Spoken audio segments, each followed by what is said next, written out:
Yo, what it do? What it do? What is the business? Let's get the gang all in here. Can y'all hear me? Yes, sir. Yo, are we live? All right. Well, This thing on? welcome to. I think it is on. Yes. Welcome to Show Your Work, Volume 111. This is 905 Live. 905 Live. No, I'm kidding. But welcome to Show Your Work, Volume 111. Yours truly, Nelson. Up here with my brothers, Youngin. Youngin, what's going on? What do, my boy? Yeah. You hear me? Winston, what's going on? We can hear you. We can hear you loud and clear. All that. Me now? Winston, Me now. Yeah. Cool ass You looking nigga. like- Yeah, you. You You're looking like Cool OD. Yeah. Oh, man. Out here like a hitman and shit, man. I'm here and I'm there and I'm everywhere. Haha. You gotta check out the title. That's gonna be my. I'm gonna just check my joint weekly. That's what I'm gonna do. But now I'm just vibing, man. I'm feeling good, man. I'm just happy to be with my brothers. We putting out content. Make sure you check out our content that we recently posted on Twitter. It was retweeted. Me and Larry, we shot the quick one on Twitch. It was a good time. We was vibing, and you know, we were. I think we worked out the final kink in our stream tech stuff that we've been doing. So it's on now. One of the final kinks for sure. We Ain't no always fucked learn up. it. You know what I'm You know, saying? fucked But up. one of the One final for kinks, sure. I'll say. One for the sure. final Yeah, sure. man. Larry, what it do? What's going on? Man, I'm in the cut like Chuck right now, man. I'm just working on all kind of stuff, man. But Ain't shout no out, nigga named Chuck and no cut. No, I'm just playing. nigga. Shout out to my uncle Chuck. You feel me? But you know what I'm saying. I'm not gonna call him. I ain't gonna call him by his real name because then I'm gonna get all the jokes. But shout out to Uncle Chuck, aka Uncle Charles. You know what I'm saying? Yes, I miss my Uncle Charles, y'all. Yeah, me too, yo. Free him. Free Mama. I'm sorry. For real. But yeah, Tell me what you gonna do. I will be on camera in just a second. I'm just over here doing a couple crazy things. Make sure you check the private chat, Nelson. As I continue, as we proceed, I want to give a big shout out to everybody that's been fucking with us. Shout out to Earl for having us in that spaces earlier this week. Oh man, yeah, shout out to Earl. That should be out sometime soon. Guessing from the stands. That was my first time sitting. Well, my second time sitting in the spaces for like that period of time. It was a nice wow. Hey man, it was a great time, man. I just had to, light that nigga Jig up for trying to act like a rich nigga and shit. You know what I'm saying? I had to remind Jig that we from the South. We don't do that type of shit, man. You know what I'm saying? But anywho, shout out to everybody that came through. Stan, my man, 150 grand. Shout out to Mo. You know what I'm saying? Mr. Glow himself, Glowsif, that's his new name. You know what I'm saying? Glowsif is hilarious. Glowsif is hilarious. Shout out to Glowsif. And there's something else important that I want to talk about real quick. We're gonna So what, Donnie? No. We're gonna there's something else that I want to talk about, but y'all give me a second, man. I have to get it together. Now, y'all know we've been doing some things in the cut. We've been doing some things in the background that y'all might not have realized.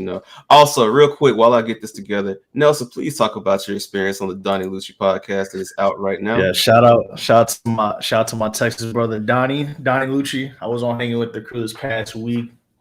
It was Tuesday, but the episode dropped today. Aptly titled "Ask Dwayne Wade." Talked about a lot of stuff. Talked about sports. We even talked about the WNBA. talked about life in general, and then we went into a little bit of a history lesson and also why you should never call a Puerto Rican or Dominican Mexican. But you want to hear more about that? Tap in, hanging with the crew. Well, I agree. And somebody lives in Memphis, where I've seen it happen, and it gets real when you announce somebody's race. Yeah, nah, you don't want to do that. Yeah, don't call me a Mexican. All right. Well, let me put my camera. But nah, shout to Donnie for that for sure. Won't be the first or last time any of us will be on there. That's our guy right there for our man $100,000 down there. All right, hold on before we do anything, because I have something I need to do real quick. So y'all know what season it is, right? Holiday season. No, it's Royal Rumble season. It's Royal Rumble season. So in honor of the Royal Rumble,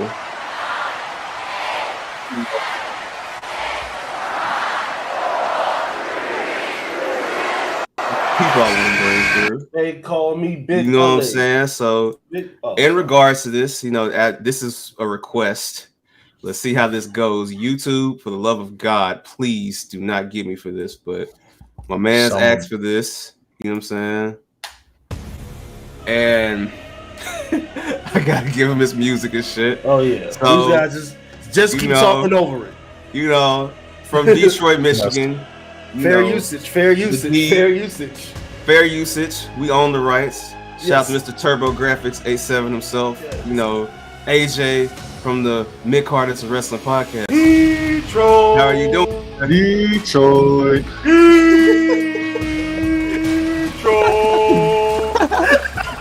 Detroit Wrestling. Show Your Work Network. What it do, my boy? Acknowledge me. Throw it up. Oh man. Okay. So my boy got the belt in it. Hey man, he the Universal Champ, man. Come on, man. We got the neighborhood belt. Listen, I came through with the disrespect tonight, bro. Like I'm not on my shit tonight, bro. So I'm here for all disrespect. What's good, fellas? What it do, man?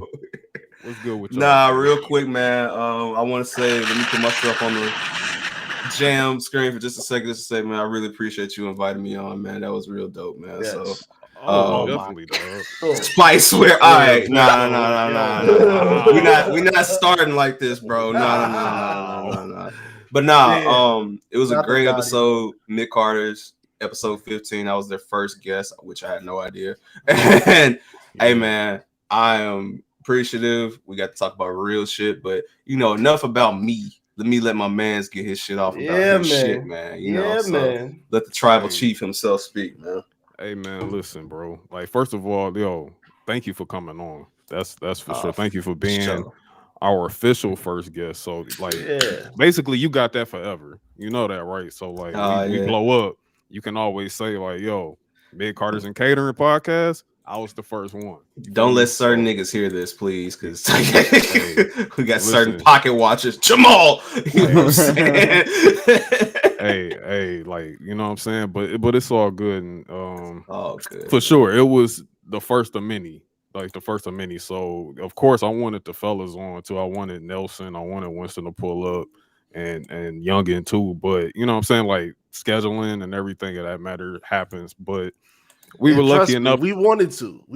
I know. And it was Saturday, bro. Like, listen. Every look. We all some family mans up in here, bro. We got lives. You feel me? So like, we on Saturdays, you know what I'm saying? We off this shit. You know what I'm saying? Like, we off doing our own thing. But what happened was I went to SmackDown the night before. So usually, like, we would record after SmackDown. So it kind of conflicted with everybody's Saturday schedule. So but luckily I was able to get Larry on. And bro, listen, that is our second most listened to episode. Hey, round of applause, man. And bigger to go. Much more to go. That joint banged out on day one, bro. Give myself some round of applause. God damn it. Hey, listen, the show your work network effect. You feel me? The needle movers. You know what I mean? Did. You see it, you hear it.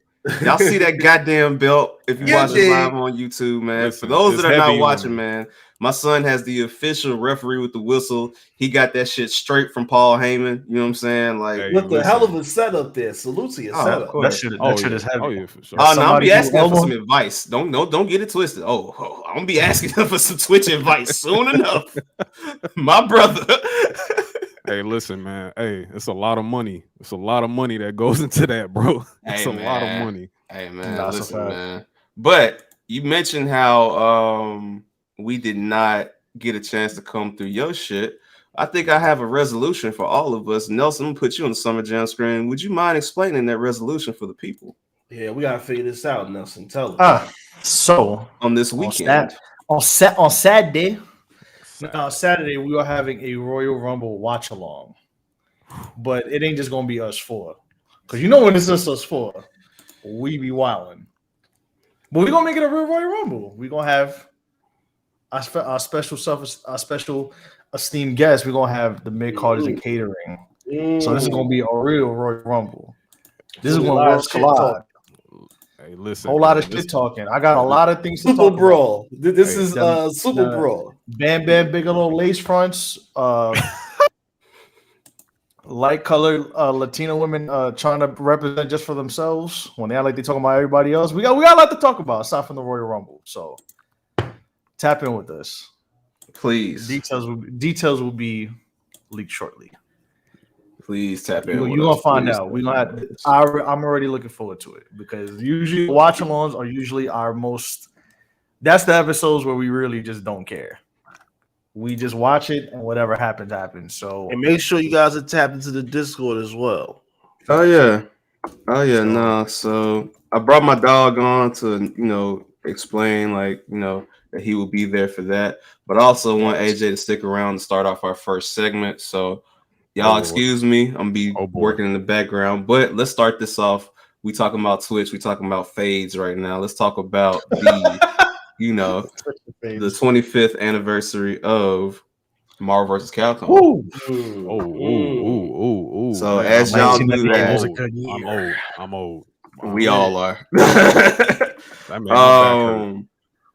All right, so as I work, tell us about your first time playing the game. Let me pull the cover up for people so they can see what this looks like. Nelson, how long did it last? All right, hey, yo. I don't know if I like that. Gonna work. Yeah, I don't know. Yeah, I don't know if I like that. It lasted about 6 quarters. All right. This guy, man. Bro, I told you. I tried. I tried, brother. I was at an arcade when I first played it, though. I mean, where was the first, or what was your first experience playing Marvel vs. Capcom at? AJ, you could go first. I'm about to say. So, all right. I believe my first experience, Marvel vs. Capcom. Okay, so on the east side of Detroit, we had a skating rink called Skateland. I think it's still Skateland's still there or whatever. But it was a real small skating rink. It wasn't like a big, huge thing or whatever. But I spent more time at the arcade than I did actually skating there. So that's the first joint I actually played. Marvel. I played Marvel versus Capcom there, Marvel Superheroes, and underrated game, and MK3 Ultimate. That was the first time I touched that. I touched all of those. Shout out to Beautiful Joe. You know what I'm saying? Beautiful Joe was legendary. I was just saying, just as a character in that game, Ultimate Joe. You know what I'm saying? But shout out to that game as well. But for those watching, Ultimate Mortal Kombat 3. Yeah. Ultimate Marvel versus Capcom. You said Mortal Kombat. You've been to arcades. Yeah. I was gonna say you've been in that Mortal Mondays contract, my brother. Don't worry, that contract is almost over in about another couple weeks. But also, we have a nice little surprise for that when we're maybe after 11. I'm gonna pull this cover up because I just want y'all to look at this and remember the first time seeing this. Like, listen, pull up the cabinet. That I don't want to get PTSD pulling that expensive ass thing up, but let me see if I can find it. This mess. Yeah, listen. My first time probably I saw it. I saw the cabinet. I'm trying to remember where. Because I was 7 when this came out. Indeed. And my mind was blown. I was like, the fuck is this? Like, I seen Strexman vs. Street Fighter, and that looked crazy to me. And then this came out. I'm just like, oh crap. I think I saw this at what was that place, bro? I'm trying to remember. Oh, it was Funtime USA in Brooklyn. If you from New York City, you remember that place had like 2 floors. The first floor was like a restaurant. It was like you could get food, and they had like a playpen and bumper cars in the corner and like a party room, like for kids. And then they had a giant slide from the 3rd floor to the 1st. And then the 2nd floor was just cabinets. Like everywhere. And not like you saw a bunch of cabinets, and the 3rd floor was laser tag. And that was the first time I remember seeing it. And I just remember seeing like the crazy intro, all the characters with the face where their face like were meshed together. So that was crazy. Like I like FVC one. And for me too, I had Marvel Superheroes, but I had it for PlayStation. I still have it actually to this day. But I had Marvel Superheroes. I remember seeing X-Men vs. Street Fighter. Yep. That was it. God damn, that shit is expensive. Told you. Oh, I know. Told you. Them bitches cost money. Hey, listen, I don't mean to interject, but Arcade 1-Up, you know what I'm saying? A lot less. Hey man, Arcade 1-Up hit my line. Yeah. Can we get a trial one that I can keep? Listen. Yo. Man, send us something. Story. Damn. I remember. Yeah, that was my first. That was my first time seeing it. Wow. 96. Yeah, that's a different beast right there. I remember. I remember the one that had the sticker on the side. Remember? First time I saw it, it was. I played it in 97. It was at this corner. It was at this bodega next to the barbershop I went to. Back in Jersey, right around the corner from that Crowns where Joe Budden got beat the fuck up by that 16-year-old. It was fucking, and they had the fucking the sound on high. So it was like, nigga, it was like the fullest, it was like an arcade experience, but it was the only game in there. It was like somebody was on some vending shit. So, because that shit ate up quarters. You already know you gotta have like $3 on you if you wanna really get it in. $3. But also though, you had to have quarter games too. Like if you was really that guy, if you was really that nigga at that shit, bro, like you would just run quarter games and you would just keep funding it by whooping niggas asses that came up in there, bro. Yeah. That was the time when you used to put the quarter on the screen. Yeah. I got next. Yeah, these are money eaters though. Mortal Kombat is by far the biggest money eater we're fighting in. That's another discussion for another day. But yeah, Marvel vs. Capcom used to eat some quarters. They had it recently at, if you've been in the New York area, if you're familiar with Barcade, it's a bar that has like obviously the title. But yeah, they had it recently at one of them. I forgot which one they had it in, but they had this. But like one of them has like Alpha 2 still. Like they cycle the games around. I think one of them got Third Strike back after a while. It was like they had it and I forgot what happened. But yeah, so this is crazy. Like I remember seeing this, like, what the fuck is this? And it was pretty good. I feel like people don't talk about the first one that much. They talk about the moment more than the actual game. But the game itself was pretty good. Like, yeah, it was real good. And I'm even going to jump out the window and say Marvel Superheroes was good too. You know what I'm saying? Like, I know the thing that kind of weirded people out was the Infinity Stones being in it and everything, but still, it was still something special. You know what I'm saying? Like, it was still a time for all that before, Marvel vs. Capcom 2 just took it into the sun. You feel me? But absolutely. Yeah, I totally feel that. Like, my girl, she actually bought me an Arcade 1-Up countercade for Christmas. Mm-hmm. And it came with, it got Marvel Superheroes, Marvel vs. Capcom, The Punisher, and My brother, hold on. I know I'm in the background doing shit, but what you just said, hey man, the slow clap. Hey man. Hey. Shout out to her, bro. Hey man. Shout out to her. Hey. That's the queen right there. That's love right there.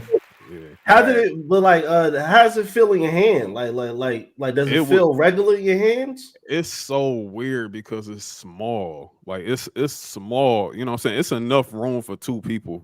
You know what I'm saying, to go back and forth because like me and my sister actually played on it for a little bit one day when she was over. But like, yeah, it's real. It like that joint small. So it's the counter case. So it's the joint that goes on like a table or a counter, not the actual standing arcade or whatever. Yeah. Like one of my homies, he actually has the NBA Jam one. And that one seems to be like a nice, good sized one, like almost kind of maybe slightly smaller than that Marvel vs. Capcom original joint we looking at right there.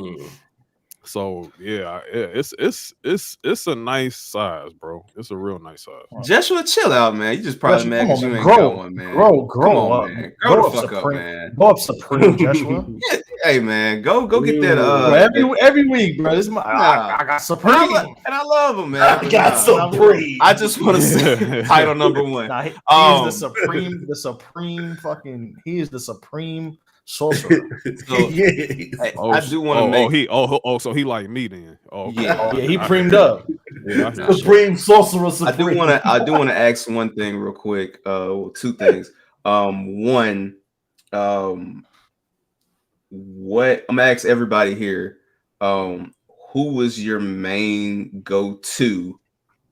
Like two characters, because I know the first one was two characters, and I think they upped it to 3 later on. But who are your main go-to characters on this? And I do, if you don't mind, I know you're not into like these type of fighting games like that, but do you have any arcade memories from like Jillian's or anything like that, seeing these back when you was a kid? No. All right. I ain't gonna going to the arcade, bro. Like I ain't no big fighter. Like as far as Time Crisis. Yeah, it's on God and right. Yeah, I know. Yeah, real nigga.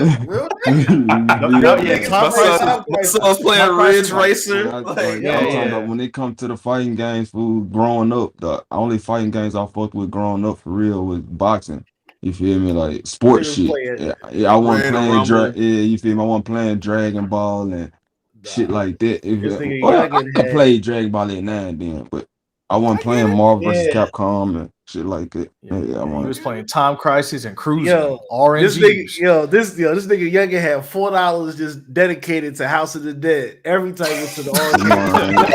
I'm talking about $4 quarters dedicated. I go to the arcade now. Right pocket. Motherfucker was playing. He was playing Virtual Cop. I go to the arcade. My girl like playing this little rewards game and shit like that. I'm like, man, nah, fuck that. We about to go play Tomb Raider. We about to go shoot something or something like. You know what y'all need to do? Y'all need to get a Wii. Like y'all need to find a Wii. Nah, I'm about to get a Switch. Yeah. Like I don't know. Like okay, so the Switch got the same type of shit. Like you can get like a rod with like a little rifle. You would put like a switch on it. I don't know, but I got the switch on it. This nigga. You put a switch on the Switch. Put a switch on the Switch. Switch on the Switch. All right. Switch on the Switch is crazy. I just want to switch on the Switch. Hold on. I just want to say real quick, El Gato, please find a way to come up with some adapter of some kind to capture what's being played on these arcade one-up machines, because if I ever get my nephew one of these and whoop his ass, I need the whole world to see this. Like we in the day and age. Yeah, niggas don't believe you now. They actually have to see the proof. Like, so please do that. But as we go on with this topic, we'll start around the room. And we'll start, I guess, AJ. Who are your two or your main go-tos in Marvel vs. Capcom? And I'm gonna switch back to the cover. That way everybody can just see the characters and remember, who was all in the first one and all that. So let me switch back on that, and then we'll see. Also, this was a top tier soundtrack. Absolutely, Nelson. Oh yeah, Larry, this was the run. Could you Google image the game select screen?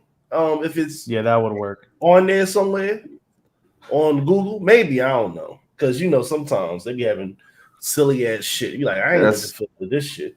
Yeah, because some of these people were strikers that the assist characters. Mm-hmm. Yeah, it was a lot. It was more. There you go. The next one. That's one right next to That's it. Marvel vs. Capcom 2. There you go. Yes. Yeah, that's it right there. Memories makes me feel fine. That's that shit. I'm trying to find it I'm trying to find an image that doesn't send me to fucking SoundCloud or something that's gonna feel like weird. Marvel versus Capcom. Yo, if you looking, all these shits is really SoundCloud. Yo, niggas is on some other shit on SoundCloud. Yo, what's going on SoundCloud? That's another conversation, bro. That's another conversation for another day. It just should pop up. Yeah, hold on. Damn. Fucking SoundCloud's on some shit. Well, shit. That could work for me. Let me see. All right, can y'all see that? Good enough? That's fine. Yeah, that's cool. Yeah, that works. Let me see if I can find a better one. What is looking like, AJ? Okay, so I'm gonna start this off with a hot take. All right. Oh shit. Off with a hot take. Right. First of all, War Machine was better than Iron Man. That's one. That's not a hot take. That's a real nigga take. But go continue. Welcome back to Show Your Work. We gonna start off there. Hold on, is that Mark? Because I feel like somebody missing on that joint. No, that's the original. I thought that's the original 15. Cyclops was on that. Nah, Cyclops was an assist character. Yeah, he's a main character in 2. So okay, so this was like some BS. Yeah, that's some modded shit. So it changes up a little bit. Marrow, yeah, that's what I'm saying. Like Marrow and Jubilee. Nah, that's that DH Gate Marvel versus Capcom. That's funny. That's all hilarious. Right. So Marvel versus Capcom, I had Gambit, and then I had the homie. Oh my goodness, I forgot his name. The dude with the big robot arm with the Megazord joint. I know you're talking about. Not Strider. Not Strider. Mandem. With the bandana. Because he's in the bandana. Yeah, Jin. Jin. You right, Jin. Yeah, Jin. He's from Cyberbots. Yeah, Jin and Gambit were my top 2. But if I had an honorable mention, it was Captain America. Okay. Cap got busy on there, bro. Oh Cap yeah. I got PTSD from hearing Charging Star. Right. Wow. So just so that we I'm gonna switch it. We see the cover, but I'm gonna switch it to the wiki real quick so y'all can see. So these were the official characters right here. This way, everybody. So like Nelson said, Jin from Cyberbots, which that is on the Capcom collection that they came out with back in June. Yes. Yeah. So y'all can get that for like $20. Get that for like $20 if you want to. I'll say mine real quick. Mine were, when I went back and played it, mine was either a combination of Morgan and probably Gambit. And if I didn't use those 2, I would have used Spider-Man and Strider. That's who I was using. Oh damn! That seemed quick right there. I mean, Winston seen me in Street Fighter, so he probably can understand why. Listen, if you put Strider up like on the wall, like it's Strider takes over the whole screen. Like he takes the whole screen. Like he's like completely broken in Marvel versus Capcom. Man, I'll probably say Spider-Man. Okay. Spider-Man and were you one of them green niggas that used to do Spider-Man and Venom? Nah, because that should never work. That should never work. No, Spider-Man and Captain America. Okay. Because all I did was just rain shit and tagging. I'm the type of nigga that I'm gonna keep tagging it. And my honorable mention is Wolverine, because Wolverine got the best tag in attacks. I think like those shits be like multiple hits. He always come through like double claw, right claw, uppercut. He always be coming through on the shit. Okay, so we know Youngin didn't use shit, so Nelson. Hey, man, ain't nothing wrong. He was playing Time Crisis. Listen, no. Listen. And he knows I love him, man. But Youngin, I would much rather you tell the truth about something than be on here lying you ain't one of them type of niggas, man. You know what I'm saying? Like, once you lie, you got to keep it going. Exactly. I ain't got time. Youngin was playing Buck Hunter. You know what I'm saying? Shout out to the arcade, you feel me? Uniqlo, double KO. Let me step up a little bit, you know what I'm saying? Shout Uniqlo. Knock out, you feel me? Shout out to Uniqlo, man. Hey, we still need our sponsorship, that hard, bro. Appreciate it, bro. Appreciate it. Oh, quickly, because I feel like an asshole for not doing this earlier. But let me go ahead and throw this shirt up, man, and just say, man, rest in peace to one of the GOATs, man. Rest in peace to Kobe, man. You know what I'm saying? Shout out to you, Brody. You know what I'm saying? 3 years. Thanks. But rest in peace to you. And speaking of Detroit legends, Midwest legends, I believe she's from the Midwest. Correct me if I'm wrong. Happy birthday to Miss Anita Baker, man. You know what I'm saying? Oh yeah, Anita Baker's from Detroit. You know what I'm saying? Happy birthday, Miss Anita Baker. I'm gonna get to Anita Baker after this, but keep going. Also, happy birthday to Angela Bassett as well. Oh man, Black excellence, man. You know what I'm saying? Like, shout out, God, damn, Vance, you lucky motherfucker. Good pressure. Yeah, Nelson, what's your I was applying pressure in this game. No, I'm kidding. The transition. Oh yeah, I have my Kobe jersey on too. So this is the only short sleeve jersey I will ever wear, and that's because it was a Kobe one. I'm trying to think. Who did I? Honestly, when I was younger, I remember using Ryu and Strider a lot. Mm-hmm. And then I kind of will go to Spider-Man. Okay. And then when I started playing it, like when I remember like a little while after that, I figured out like I liked Wolverine more. So I used Wolverine and War Machine. Okay. Because Wolverine was just quick and could hit. And then War Machine, of course, had this, War Machine is pretty much like you use Iron Man. He has a really good ass special. So you just use that. Okay. So pretty much. But yeah. Okay. But shout out to Wolverine was very good in this game. All right, I'm not mad at that. I'll be right back, but I do want to ask y'all a question. I'm gonna be able to hear y'all. In your opinion, not to disrespect this anniversary, but if you had to pick, would you rather this get a remastered re-release, or would you rather something more nostalgic like the X-Men Children of the Atom get a re-release? In your personal opinion, I'll start off with AJ. Personally, okay. I mean, I don't want to sound selfish. You feel me? Like I don't want to sound selfish because I know everybody probably would say Marvel vs. Capcom 2.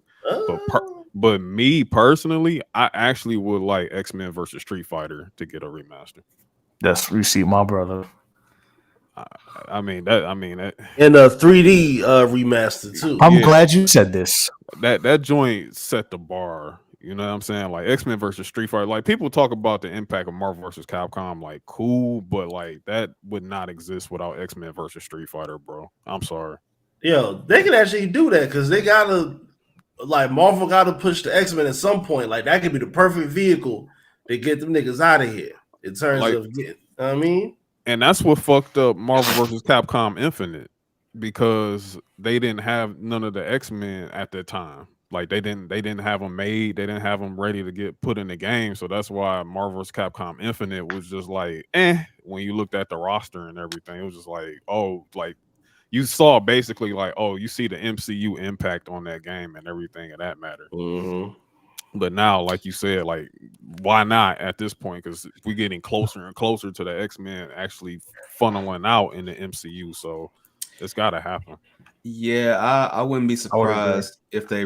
I wouldn't be surprised, honestly, if they ran like a collection of that just to help people get to it. Because I think I was talking to Jamal Shakur, which we may have a very special book club announcement by the next episode. I'll keep y'all posted on that, everybody. But in going with the X-Men conversation, I do think they'll need to do something because there is a generation now that grew up and their first X-Men that they know is Last Stand or First Class or something like that. They don't know the cartoon. They don't know, X-Men versus Street Fighter like you see here. They don't know what we grew up with the X-Men, So I do think that's very interesting. Now they should do a collection, but I know, and I think I explained this to y'all when they put the Marvel vs. Capcom 2 one up, like why they haven't done it.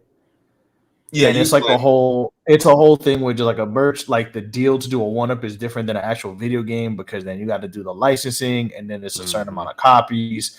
Whereas arcade cabinet is kind of like a toy deal where it's like, all right, we just have this amount of cabinets to sell and that's it. Like it's a one off. It's not a yearly thing like they had back in the day. But I would welcome like a Children of the Atom to MVC2 collection.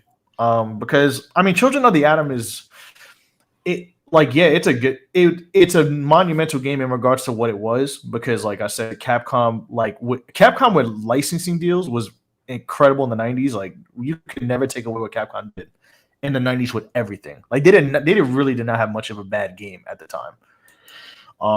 But with Children of the Atom being like an okay game, but then you have Marvel Superheroes, which you mentioned, which is a very good game, which I have for PS1 very still. Good game. Mm-hmm. Obviously X-Men vs. Street Fighter. Marvel vs. Street Fighter, in hindsight, is pretty much X-Men vs. Street Fighter with extra characters. It's like an update. Mm-hmm. It's like playing Street Fighter 2 and then getting Champion Edition like a year later. Yeah. And then obviously you get MVC 1 and 2. So I think they could do a that would take some time for them to kind of get that all ironed out because a lot of the people who are able to make those deals, aren't there anymore at either company. And then like it was like a chore and a half to get that done at the time.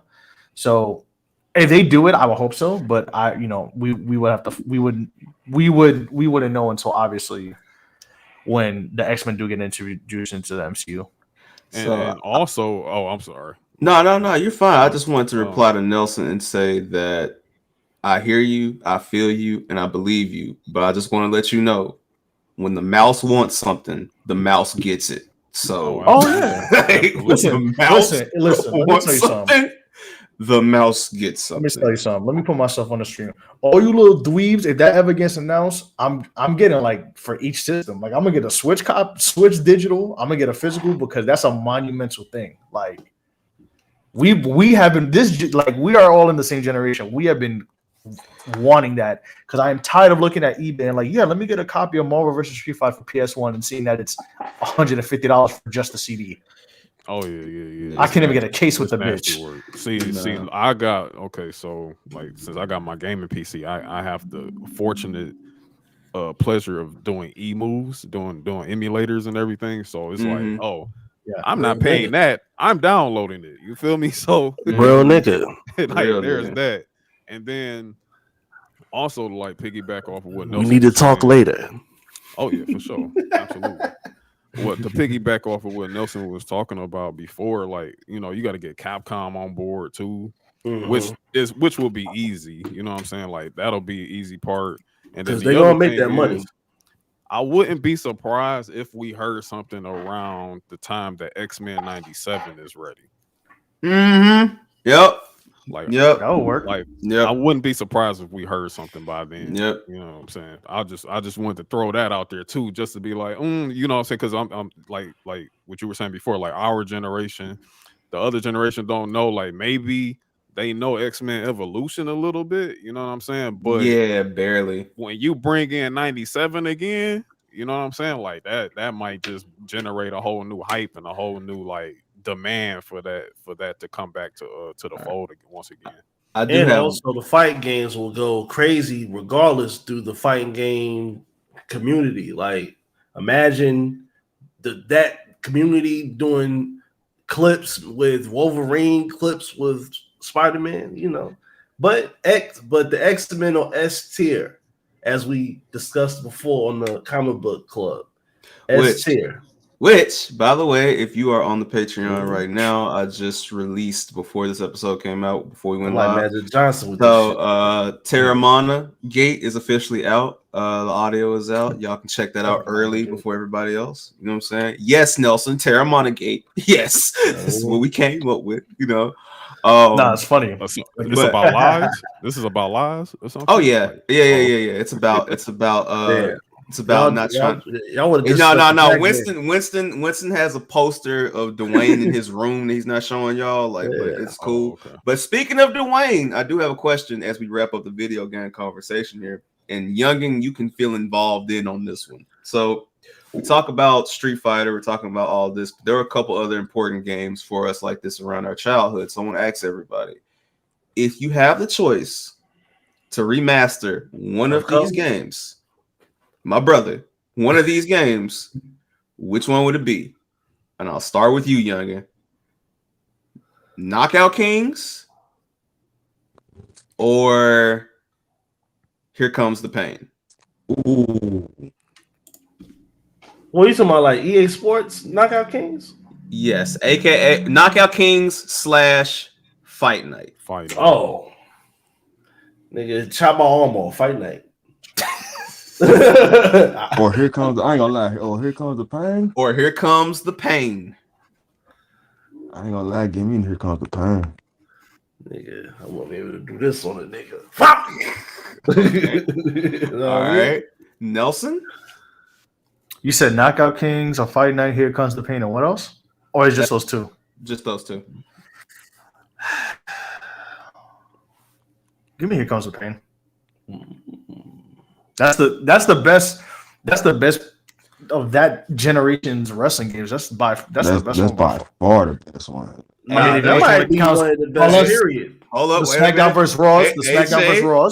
AJ, as you are thinking, and as the lights are changing, as you're thinking, what are you? AJ, so look, Nelson, is it on me or you know what? Let Winston. I'll let Winston go. Winston already said. Winston went. Oh yeah, he. Fight Night. But respect to Here Comes the Pain. That's one of the best games to like on a controller and all the buttons. Everything makes sense. It's not too complicated. That's why I fuck with. I ain't gonna lie. Don't get me wrong.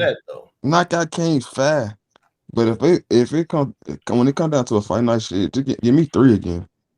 As far as Fight Nights, give me 3 again. What console was that on, Young? Okay, so that's PS2. That was PS2. Xbox. I got that one. PS2, PS3. They went across 2 generations. But here's the question, Youngin. Would you put Fight Night Round 3 above Here Comes the Pain on your remaster list? Yep. Okay. Yeah. Me personally, yo. Okay.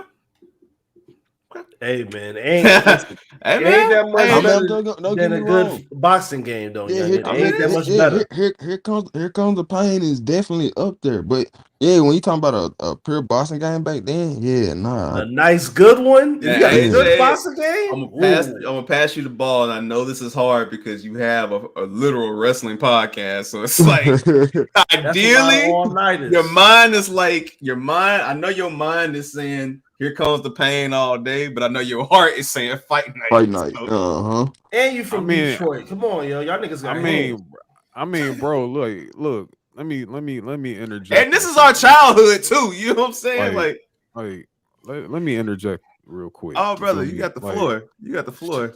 Okay, WWE games today, honestly, like are top. Like 2K22 is like far one of the greatest wrestling games ever made. If you haven't played it, please. I agree with you on that. I got 22. I still have 22 to this day. 22 is fucking fire. I clocked over 100 hours on 2K22, bro. And I don't even watch no cap. And I play that motherfucker. So that tell you how good it is. 2K23 gonna be the same thing, same shit. Yeah. So while I have those two, it's kind of easy for me to say Knockout Kings, bro. Like I love boxing. Like, you know what I'm saying? Like next to wrestling, boxing is my shit. It's just boxing is ass right now.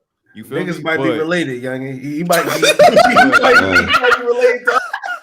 boxing, like Knockout Kings. I mean, bro, that was a time, bro. When Knockout Kings came out, man, listen, bro. All night. Talk about every weekend with your cousins. Sending a little cousin, making a little cousin cry because they just couldn't hit that left hook right, bro. Like, come on, man. Lance Lewis will beat you. You was going crazy with Lance Lewis. That was me with live.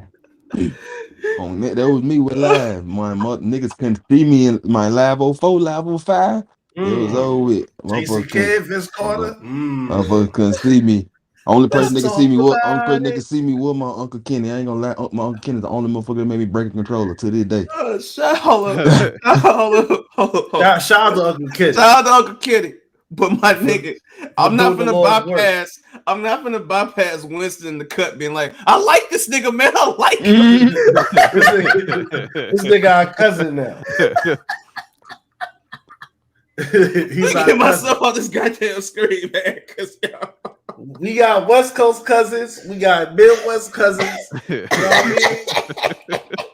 Now, come on, yo. It's up. One nation under. I mean, he's not wrong. Pops is not wrong. What's good, Pops? You know what I'm saying? Salute, Pops. You know what's crazy, man? Fight Night would do numbers though. If it came out, because we haven't had a boxing game in so long. Well, it's one coming. Like the undisputed. Yeah, undisputed. They got a beta coming out. Man, they jump in beta form for 2 years. 3 years? Yeah, at least. No, I mean, because they keep signing fighters, but I think they trying to get, because they're doing the shit, the technology they did with Black Adam, where they scanned the fighter's whole body in like 4K cameras instead of doing CGI. So they're trying to get every part right. And they have like they listen straight bangers. Youngin, this shit is like Need for Speed. You see a Grand National, you see a Stingray, Sugar Ray Leonard, Javante Davis. When I saw Canelo, I said, okay, hold on, how much money are these people? Yeah, because I was like, hold on, they definitely put money into it. Deontay Wilder. Yeah, they just need to come on with it. Damn it. Hey, Chloe, I feel bad because you was that little cousin that was getting your ass. You definitely was around that age. Play the game. Play the game. I don't want to play. Keep playing. I need someone to fight against. And then by the time you was playing Fight Night, that's when they introduced elbows and shit. So niggas was hitting you with headbutts, low blows, like taking a headbutt from Evander Holyfield. Uppercut, low blow. Man, you just see a nigga get knocked out. All you hear is 1, 2, 2, 3. You gotta put the L1 with the R1. Yeah. Then the mini game, like when they trying to get up, then that's when you start seeing them tears coming through the side of the side of your little cousin's eyes. Hey, he's holding the control. He just doing this shit. The other day, boy, it brought back nightmares. 2K free throws on Dreamcast. Woo! Hey, ooh! I got him right. I got him right. I mastered them, even on the Hall of Fame. You just had to anticipate it. You had to anticipate the. We was in a dark time. That was a fucked up. Like, shout out to the analog controller, because that saved basketball games. They most definitely saved basketball games. Like when they put the crossover on that right stick, oh my god. Oh yeah. I was like, bro, what year am I living in? Oh my god, what happened to Virgil? Hey, bro, like I told you on Midcarders, man, like when Live 04 came out, Live 03, and you saw that online broadband at the bottom, you was like, yo, what is this? Like I could make my favorite team like the beginning of the game with the roster and them niggas hooping in the background and shit. Like it was a crazy time, man.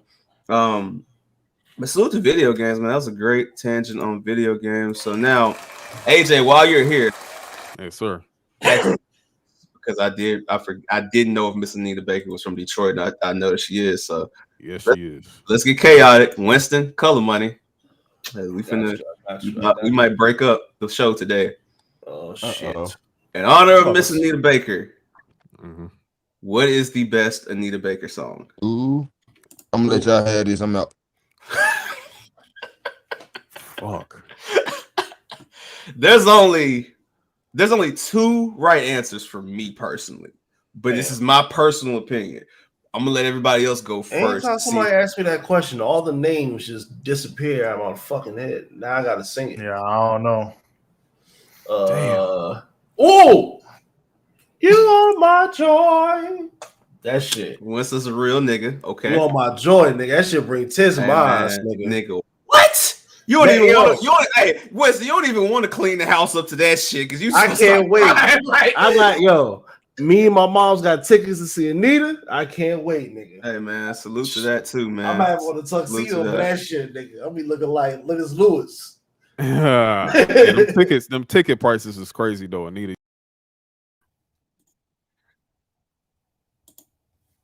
They hating on us. Miss Anita got us out of here. They got us out of there, bro. I was like, hold on, what happened? You got me out of here. Hey, I said them ticket prices is tripping, and then Live Nation was like, nah.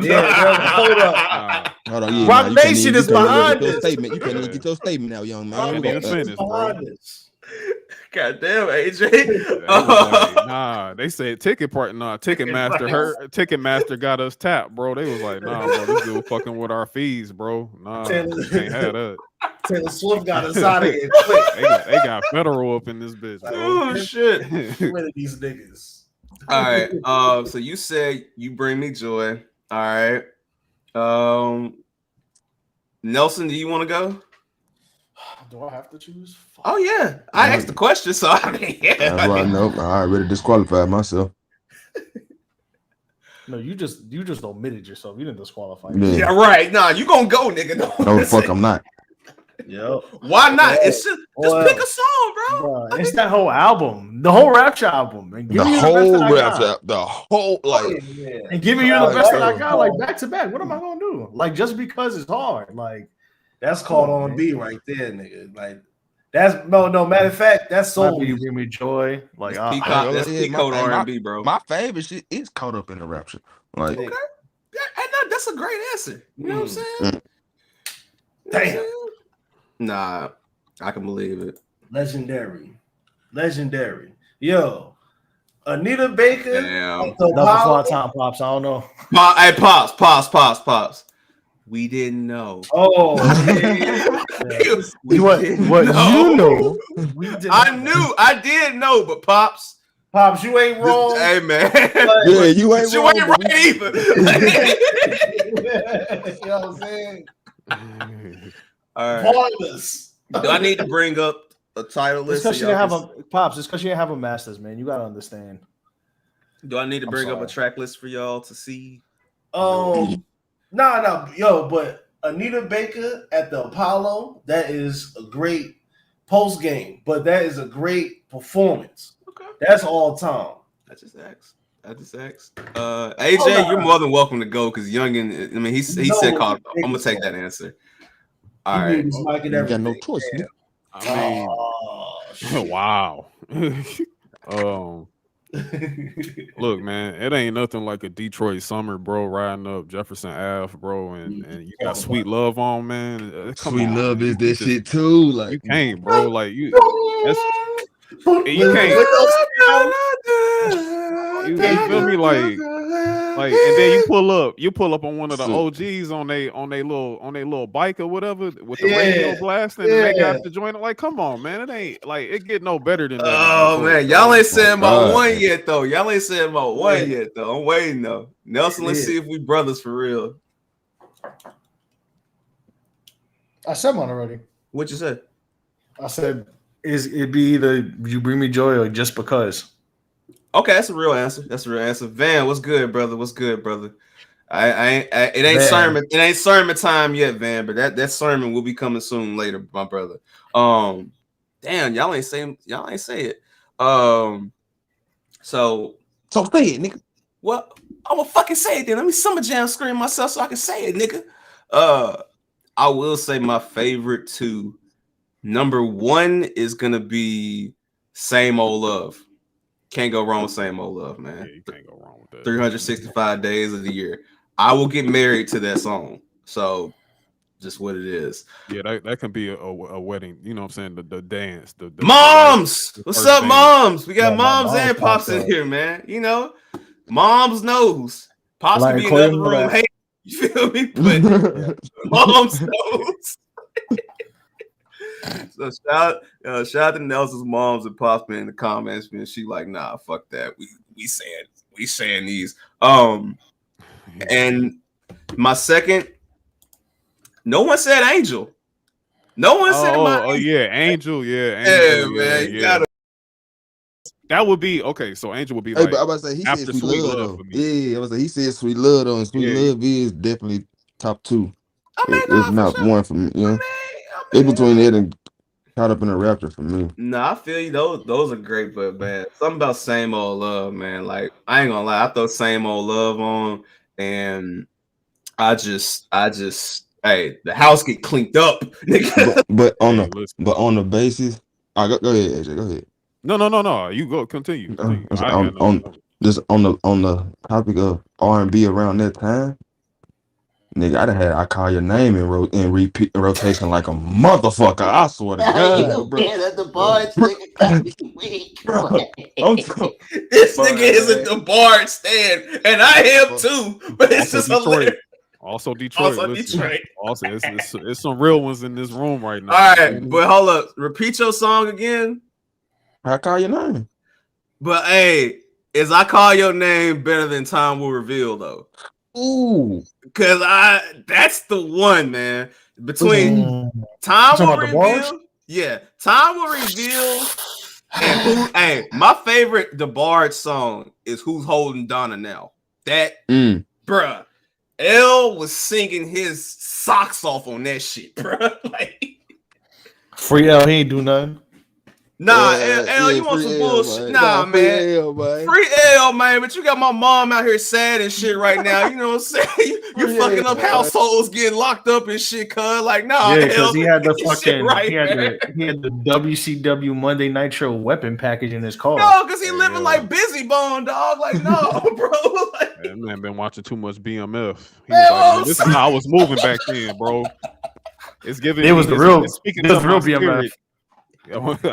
I'm like, bro, it's not them times, bro. Like, dog, imagine Southwest. The B for them stood by for biracial, man. Imagine Southwest T calling L like, yo, L, I need you to pop up and sing over here. I score you 8-ball real quick. I need you to come over here and sing. Exactly, man. Switch was the precursor. Southwest T had L as a shooter, bro. Switch was the precursor. Switch so was definitely the precursor. Yeah, when the whole family came together, bro, you can't compare that to Switch, bro. You like, nah, I ain't gonna lie. They'll never be a better love. Is hey, yeah, real pop. Yeah. Look, niggas went different octaves within 2 seconds. Never be like, bro. Niggas left Earth for that, bro.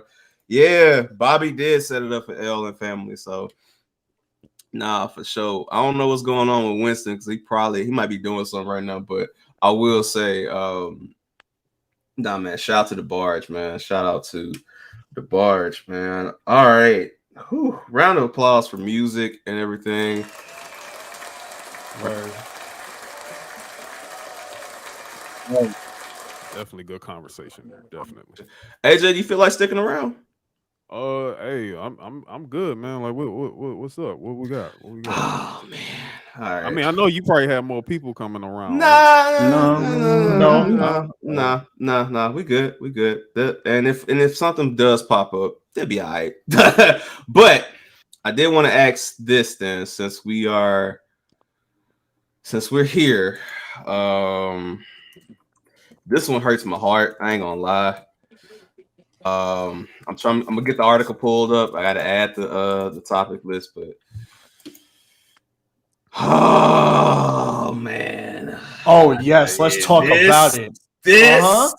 I knew this day would come, but I just didn't know when this day would come. I had no idea when this day would come. So as I get the article pulled up, Nelson, do you mind explaining to the people what is going on with Nike and a bathing ape? Sure. This shit. So, Nike, the real Royal Rumble. Nah, this is the triple threat match because Nigo might get involved in this. Nah, this is a handicap hell in the cell match. I ain't winning this shit. Like, but Nike is suing Bapester for pretty much infringement. Because they've decided to release a bunch of sneakers that look like Air Force Ones, amongst other things. But pretty much, they're saying the company copied their sneaker designs, and this has been this has been decades in the making. But I'll go into what I really think later. But yeah, they're pretty much suing them for copying their designs, which include the Air Force One low and mid, the dunks. They used the midsole design for the Bapes, as you can see. Now they made Jordan 1s and Jordan lows, which is fucking interesting. Yeah, pretty much they're suing Bape for taking all of these designs. Now we know Nike the last couple of weeks. Last couple of months, they sued these two dudes, Kool Kai and Omi, for pretty much taking the Jordan 1 design. Classic episode. Rudy Gay tracksuit. Incredible episode. But yes. So we're back. Nike's going on a shout out to Reggae Boy. Nike's going on a lawsuit world tour right now. The Nike Rico is crazy. Nike ain't bullshit. Yeah. Nike ain't bullshit. Nike is FB Nike right now. That's what they are. All right. All right. They the feds. They sue it. They getting everybody. Nah, but seriously, nah, they are going crazy. And the thing is like Marcel, like, I'm torn because Marcel, I literally just saw a pair of Bapes that I've been wanting for a very great price on sale, and now I'm like, fuck. So I do want to ask, first of all, are we surprised that this is happening in 2023? And second, where do we think Bape goes from here? And I'll start with Nelson. At first, I was, because this has been 20 years in the make. I don't want to say 20 years, but it's been a while, and you would have thought it would have happened years ago. But I'm also not surprised, because I had forgotten that Nigo sold Bape in 2009. I want to say 2010. He sold. Around that time, 09. He sold, but it was while we were in high school, Trey. I know that for a fact. Yeah, we definitely was in high school. 2011. Right. A lot of people did. Yeah, I knew it was okay. A lot of people were not privy to the fact why Bape did this in the first place, and it was because Nike, the trademark that Nike had for the Air Force One, expired, and I don't think Nike just didn't get around to it. Like they didn't renew the trademark yet. Mm-hmm. They didn't renew the patent, so that's why Bape was able to drop it when they did, because there was technically no loophole. So, that's the reason why Nike. That's what they were able to do in the first place, and I think that's why Nike didn't do anything. Then come to find out, kind of like a couple of years later, Nike actually met with Nigo and Bape, and they kind of had like a little agreement on some like, all right, we know what you did. We technically can't get you for it because you did it when you were supposed to do. You did it, he did it at a time where they got away with it. Mm-hmm. And so pretty much they kind of had like a little like agreement per se on some like, listen, we'll let it go, but just don't drop anymore. Mm-hmm. So that's why you didn't see Bapes for a long time. Okay. Yeah. Mm-hmm. Okay. Because Nigo kind of was like, all right, I feel you, cool, but also they were smart because they never did it in like a super mass quality. Like how Nike does the Air Force Ones, Nigo and Bape didn't really do that with Bapes. Yeah, you had to get them from Japan, like direct. They were in Soho because I remember that's the era, when Soho was big, the mid 2000s with New York, so you could go get some Bapes. So yeah, like my pops worked in Soho, so that's how like I was always in. I was waiting to pull that comment up to say your pops is the greatest hater that I know. Like this man, yeah. He said, "Nah, I don't like that." Hey. He said, "Nah." Continue your point, my brother. He ain't like the colors, that's why. But my pops wore Air Force Ones. I don't know. I understand, whatever. We do the same thing sometimes with other shit. But anyways, but with you could get them in Soho, Japan, et cetera, et cetera. But that's the reason why Nike wasn't able. That's the reason why Nike didn't sue them back then.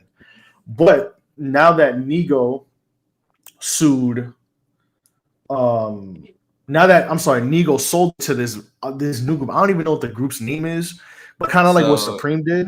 It's can you hear me? It's like IT Group. He sold 90% of it to IT Group in 2011, and then in 2013 he officially said, "I'm done with it." So it's been 10 years since Nego has been a part of BAPE. That's why he started.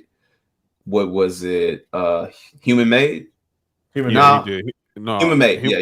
Human Made. Yeah, he did that with Pharrell. With Pharrell, yeah. That's why he started that.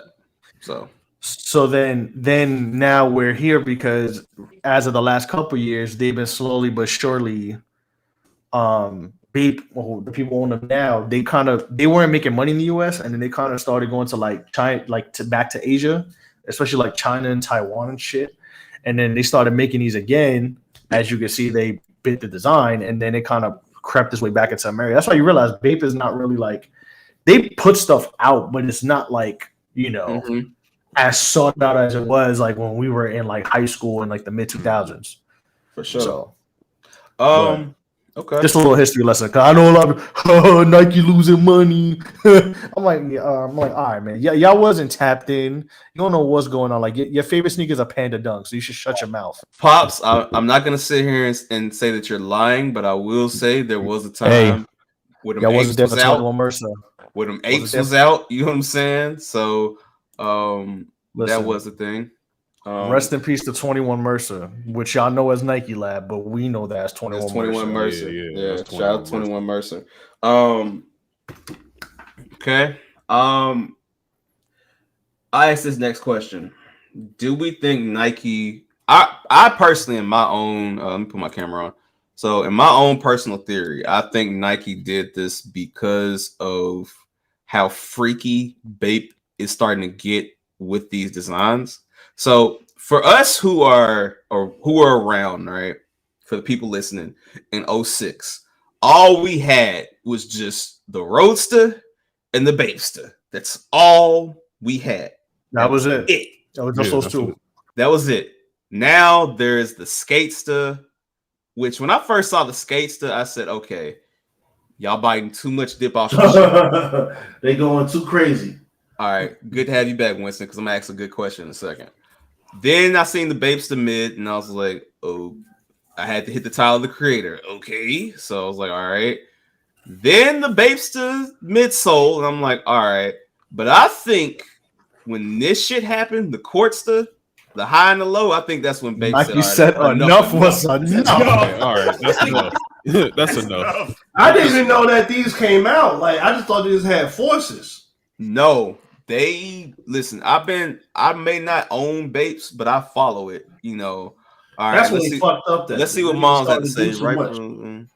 Oh, pardon me. What's up, Mom? How you doing, Mom? No. You can't open a store on the block while the Dawn is still there. No, like if a nickel gets sold in the park, and I think if I recall correctly, because Nike has a Soho store, and I think the BAPE store is right. That's not far. The block, I think it's close. It's not. It's close.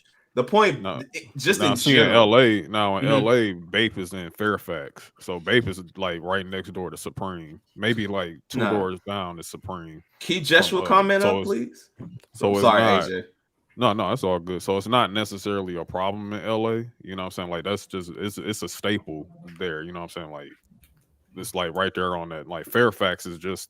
You know what I'm saying? That's a staple in Fairfax.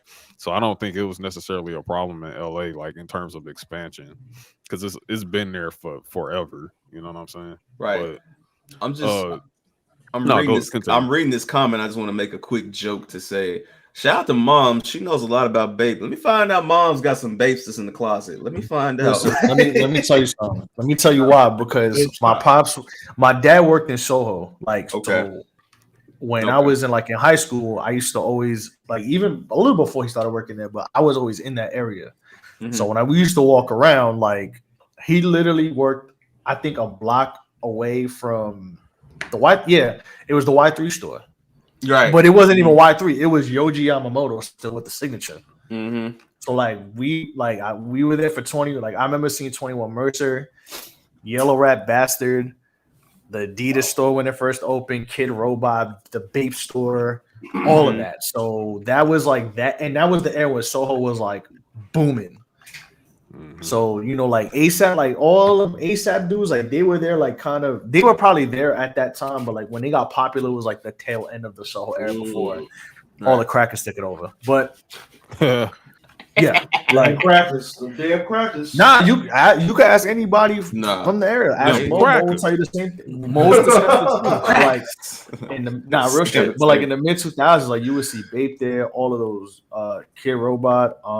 There's another one too. Kid Robot. Yeah, Kid Robot. Kid Robot had a store. I remember the Kid Robot store. When the A Life and A Life had a store. A Life, Riverton. Yo, shout out to the Obey documentary on Hulu. I need to go back and watch that. Yeah, but like that area was like I bet like you could literally go to one store, go get some good Air Forces, and then go to BAPE, cop up, and then be on your way. Yeah, no, she's right. Like the investment, like the money trail, like it's a combination. It's a combination of things. Now, I do. Winston was gonna say I can't see your camera, so just for the record. But, yeah. You're fine. All right, you're good now. All right, so I'm gonna ask you this question because I want to cut you some slack to a little bit. So, all right, let me summer jam screen myself for this. So, when it comes to BAPE, we all are not idiots, so we could clearly tell that a BAPE still was just an Air Force One, right? But we still fuck with it. We still fuck with it to this day. So I want to ask you this question: what do y'all? Oh, I'm gonna take this off just for a second, also, for clip purposes. Why is it that we fuck with BAPE as a culture, but some of us, maybe a majority of us, are hesitant to fuck with Cool Kai? So I'm gonna ask that, and then y'all can answer. Youngin, I want to start with you only because I know that you. Not saying that you're not into high fashion or nothing like that, but I know you're not the first person to go after this type of stuff. Short and simple. But I do know that, generally speaking, I can see you going for BAPE before you would go for a Cool Kai. Going for none of this shit. All right, real nigga. All right. So that's his answer on it. So Winston, I'm gonna ask you, since you have been a supporter of Cool Kai. So why do you think this is the fact that we support BAPE, but we don't support Cool Kai as far as like in unison? So I'm gonna start with you. You go ahead.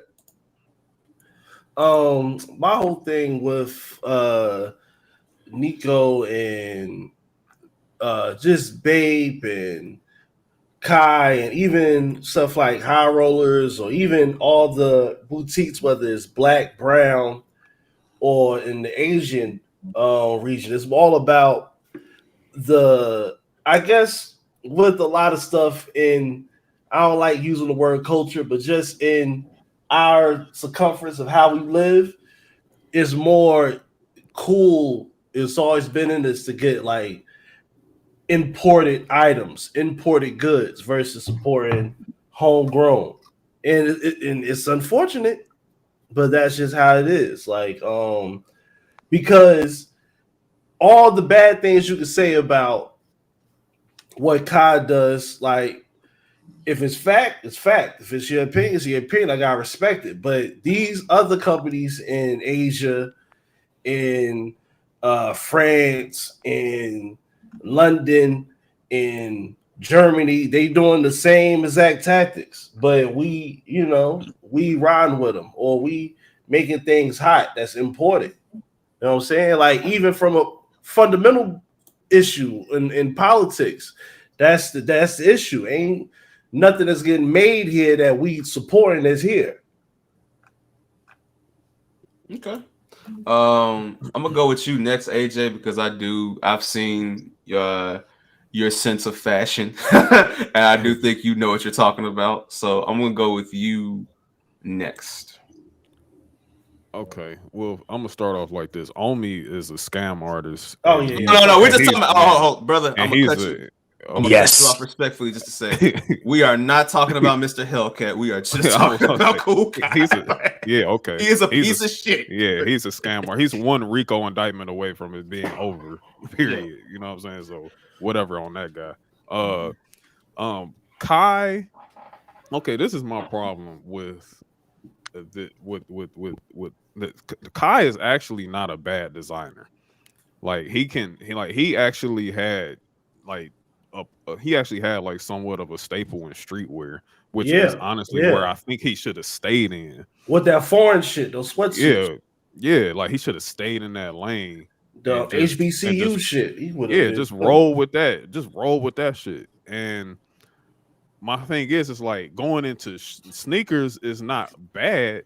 The problem is that you literally like biting, like why are we biting off of Nike, bro? Like where is the originality at? Like that's my whole thing with that. It's like, bro, like why everything has to be literally the silhouette form of an Air Jordan 1? Like why do we have to do that? Like let's do something else. Like look at that, man. Come on, bro. But what is that shit, man? But what is more cooler than the silhouette of an Air Jordan 1? Like, has Kanye made anything that look better than the Air Jordan 1 silhouette? The Yeezy 2s. The Yeezy 2s. I had the Yeezy. I had Yeezy 2s, and I wore them more than I wore more than I worn on any of my ones. Brother Larry, can I get the Yeezy 2s, my brother? When you say Yeezy 2s, you talking about the 200s? Like which? No, 2s like the Nike Yeezy. Oh, the Air Yeezy 2. Okay. For reference. Not the Adidas joint. Like there has been good Adidas ones. Yeah. Okay, I just had to clarify, my brother. But okay, I know exactly. Okay, because I was thinking Adidas. Yeah, I was like, my bad. I was like, this nigga. Nike, I said my son introducing unreleased Yeezy models and shit. But God damn.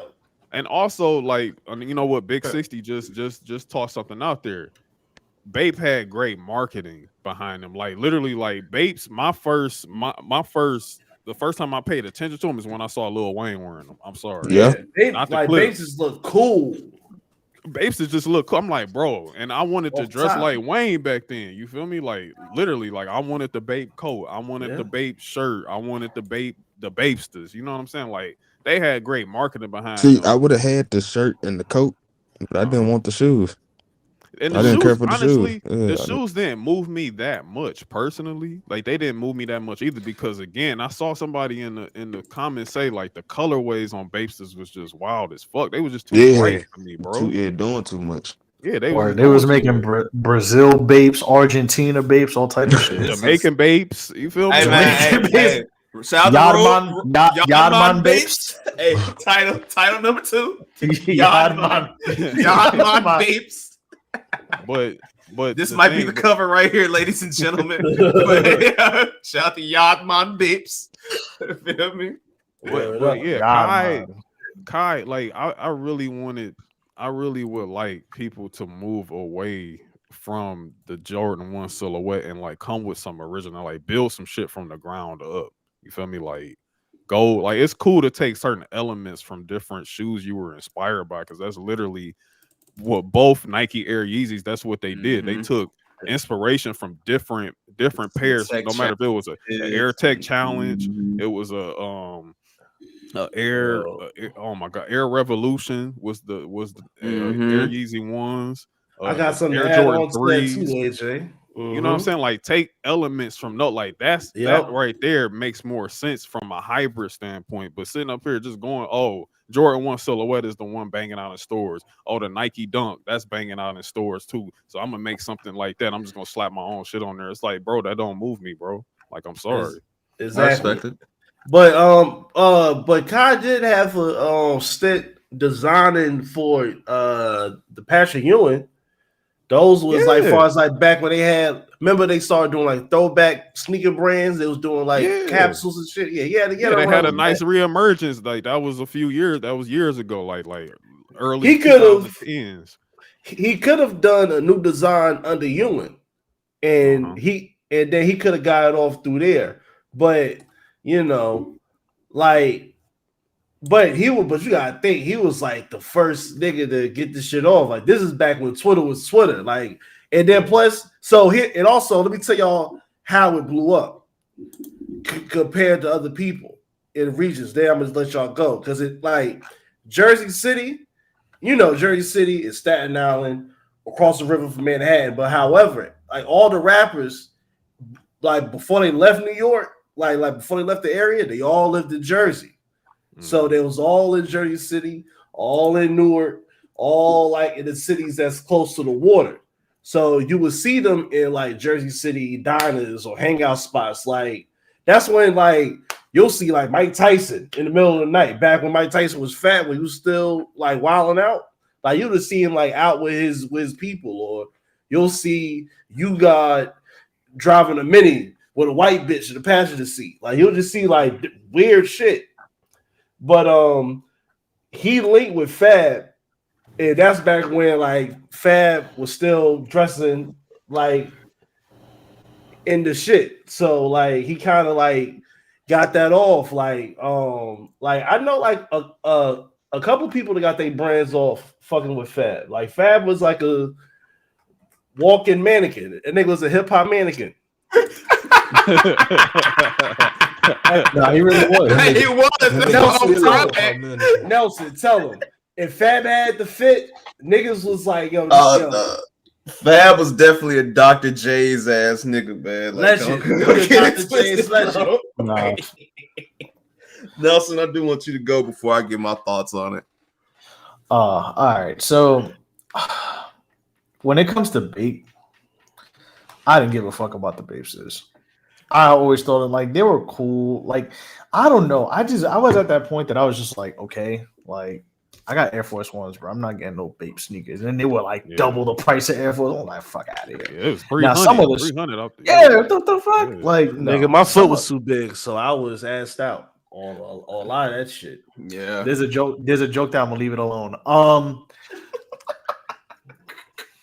Finish, man. Like, I'm gonna leave it alone. The shirts were cool. Like I like the shirts and the hoodies. Like I like their camo design was cool and stuff. But yeah, the shoes just didn't. I'm honestly like what AJ said. I feel the same way. It's like, bro, like y'all keep flipping the Air Force One, you keep flipping the Dunk, you keep flipping the Jordan 1. Like, go do something different. Go if you can't make your own design, maybe try to work with a sneaker that's not the most sought out sneaker in the world and make a dope colorway of it. And maybe that'll help you get traction.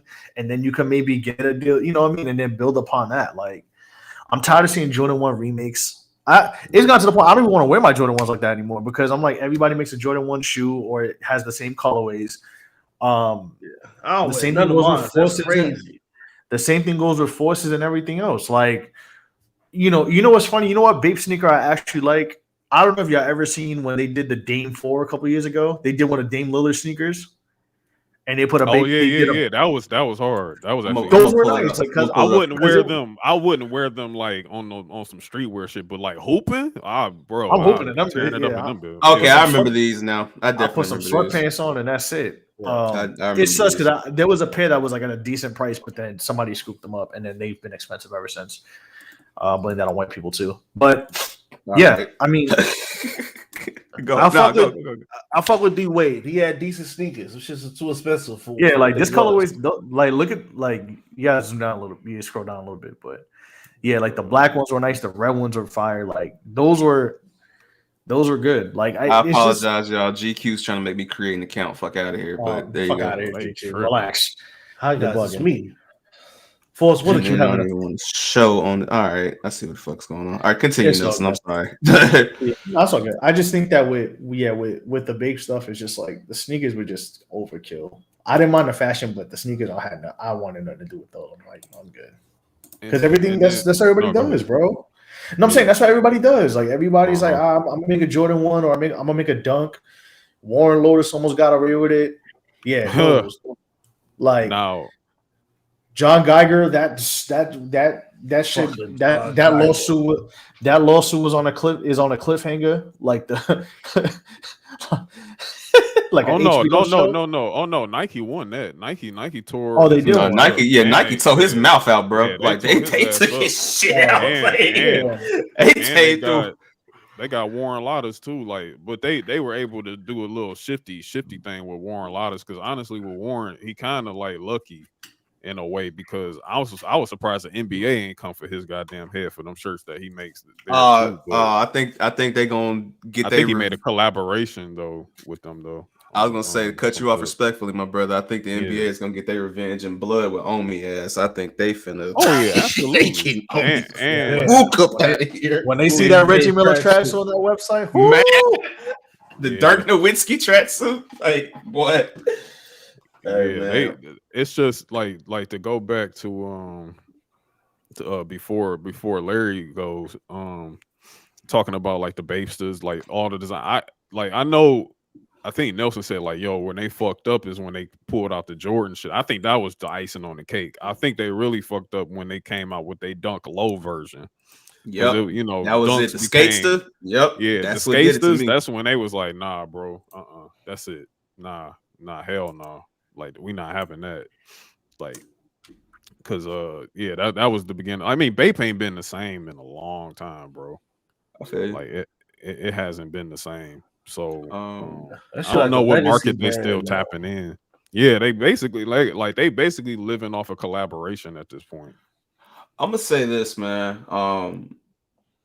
because I actually like BAPE, but I'm gonna explain even now, like the shoes. I'm gonna explain why I like it though. So for me, BAPE is one of those things where it came out when I was a kid and I didn't have, because Marcel talked about like, cities not having access to shit and stuff like that. In Memphis, like the only shit you had access to, BAPE, was the fake shit. Like shout out to not shout out because fuck that nigga, but shout out to Soulja Boy for copping all his fake BAPEs off 3rd Street. You know what I'm saying? This is a real thing. So them BAPEs that y'all saw in them videos back in the day, like he got them shits off 3rd Street. If you know, you know. But little fun fact. Shout out to Kia Sean. But nah, on the real, when it comes to BAPE, man, it's one of those things where it's like I always wanted them. And so some of the styles that I wanted when I was a kid are coming back. Like when I did Earl's sneaker episode, I'm not going to lie, the Thor Bapesters from the Marvel Comics collab pack, I do like those. I will say, I think with BAPE, man, it's really a thing where we're living off nostalgia. And that's who they really cater to. However, I do agree with y'all. Like, besides the BAPEs and if I get a pair of BAPEs or y'all see me in a pair of BAPEs, it's only going to be the Roadsters or the Bapesters. I would not be caught in no fucking Skatesters. Like, that's just that's disrespectful. And the reason why sounds silly. But now the reason why the Skatesters did boom, AJ, is because at the time that they came out, this is when resellers were reselling Dunks, which me and you both know that's a soft trigger point. You know what I'm saying? Yeah. Dunks were going for $900. So you could get a pair of Dunks for $900 or a pair of Skatesters for $300, $250, whatever it is. They go with the Skatesters and it's BAPE. So it's like, I think that a lot of people, Winston, only don't fuck with Kai because BAPE was first. And I think now that BAPE has been in the game since we're talking about anniversaries, this is 30 years of BAPE. You know what I'm saying? I think that because they've been in the game for so fucking long, and then now it's like with Kai, I think we all kind of expect Kai and a lot of these guys just to do something different, like you all were saying, like do something else besides a Jordan 1, besides, a clear rip off of these shoes. So yeah, I think you're right though. I wanted to bring it up because I do think we need to support more. The Spider-Man junks are fire, Josh. So what Earl said, don't panda dunk my culture. But I do think that we need to sit there and support our own, but if it's the right thing. And I understand people not supporting Kai because it's like, with the shoes, because it's like, dog, like, I'm just gonna get some Jordan 1s. But more will be revealed with this lawsuit. But the thing is, BAPE cannot cry foul. They can't cry anything because it's a clear blatant ripoff. And at the end of the day, hey, y'all have little rises and collaborations and throwbacks that we all like, but this what comes with it, bro. So it's and like, Nike, you know, and Nike had that talk with them too. Exactly. Oh, Nike has had talks before there were talks. Like I know there's talks that they legally have to say, but we all know Nike sent somebody in that office like, bruh, like, and that's the thing. A lot of people motherfucking time. Like a lot of people are not privy to any of it. Right. It was because I think like even Market, who used to be Chinatown Market, made like a spoof shirt talking about "Don't Sue Me," and everybody's like, "That's pretty ironic," because like you were y'all are the king of ripoffs. Like y'all was ripping off shirts like crazy. Like what? Oh, so they going after logos now too. Nike's sending out cease and desist for people with like even where's this coming from? Sites. You said where's it coming from? Yeah, what it's the Chinatown Market shirt? No, I'm talking about Nike. Like, where's this surge coming from? It's coming from. I mean, in a sense, maybe they kind of like they check them numbers, bro. Yeah, they tired of the numbers. They saying people. That's what I'm saying. Like people who's making money off of their name. You know what I'm saying? People who's using their likeness. Intellectual property is intellectual property. Let's talk about it. Before we talk about it, real quick break. I gotta play the music. You know what I'm saying?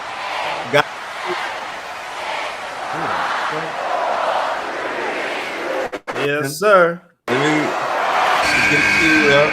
Now, oh man, since we in here talking about we need to do that twice. Hold up. He entering in twice. This guy gets two. So, you know, we talking about supporting Black businesses and all that good stuff right now. You know, so he requested this song. Now, why I don't know, but you know, I'm gonna play it. You know what I'm saying? So let's give a big round of applause to one of my favorite podcasters on the planet, the illustrious, the one, the only, Ampaveli, man. Hey.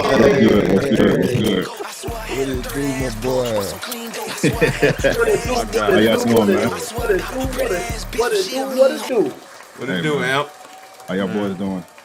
Man, we're hanging in there, man.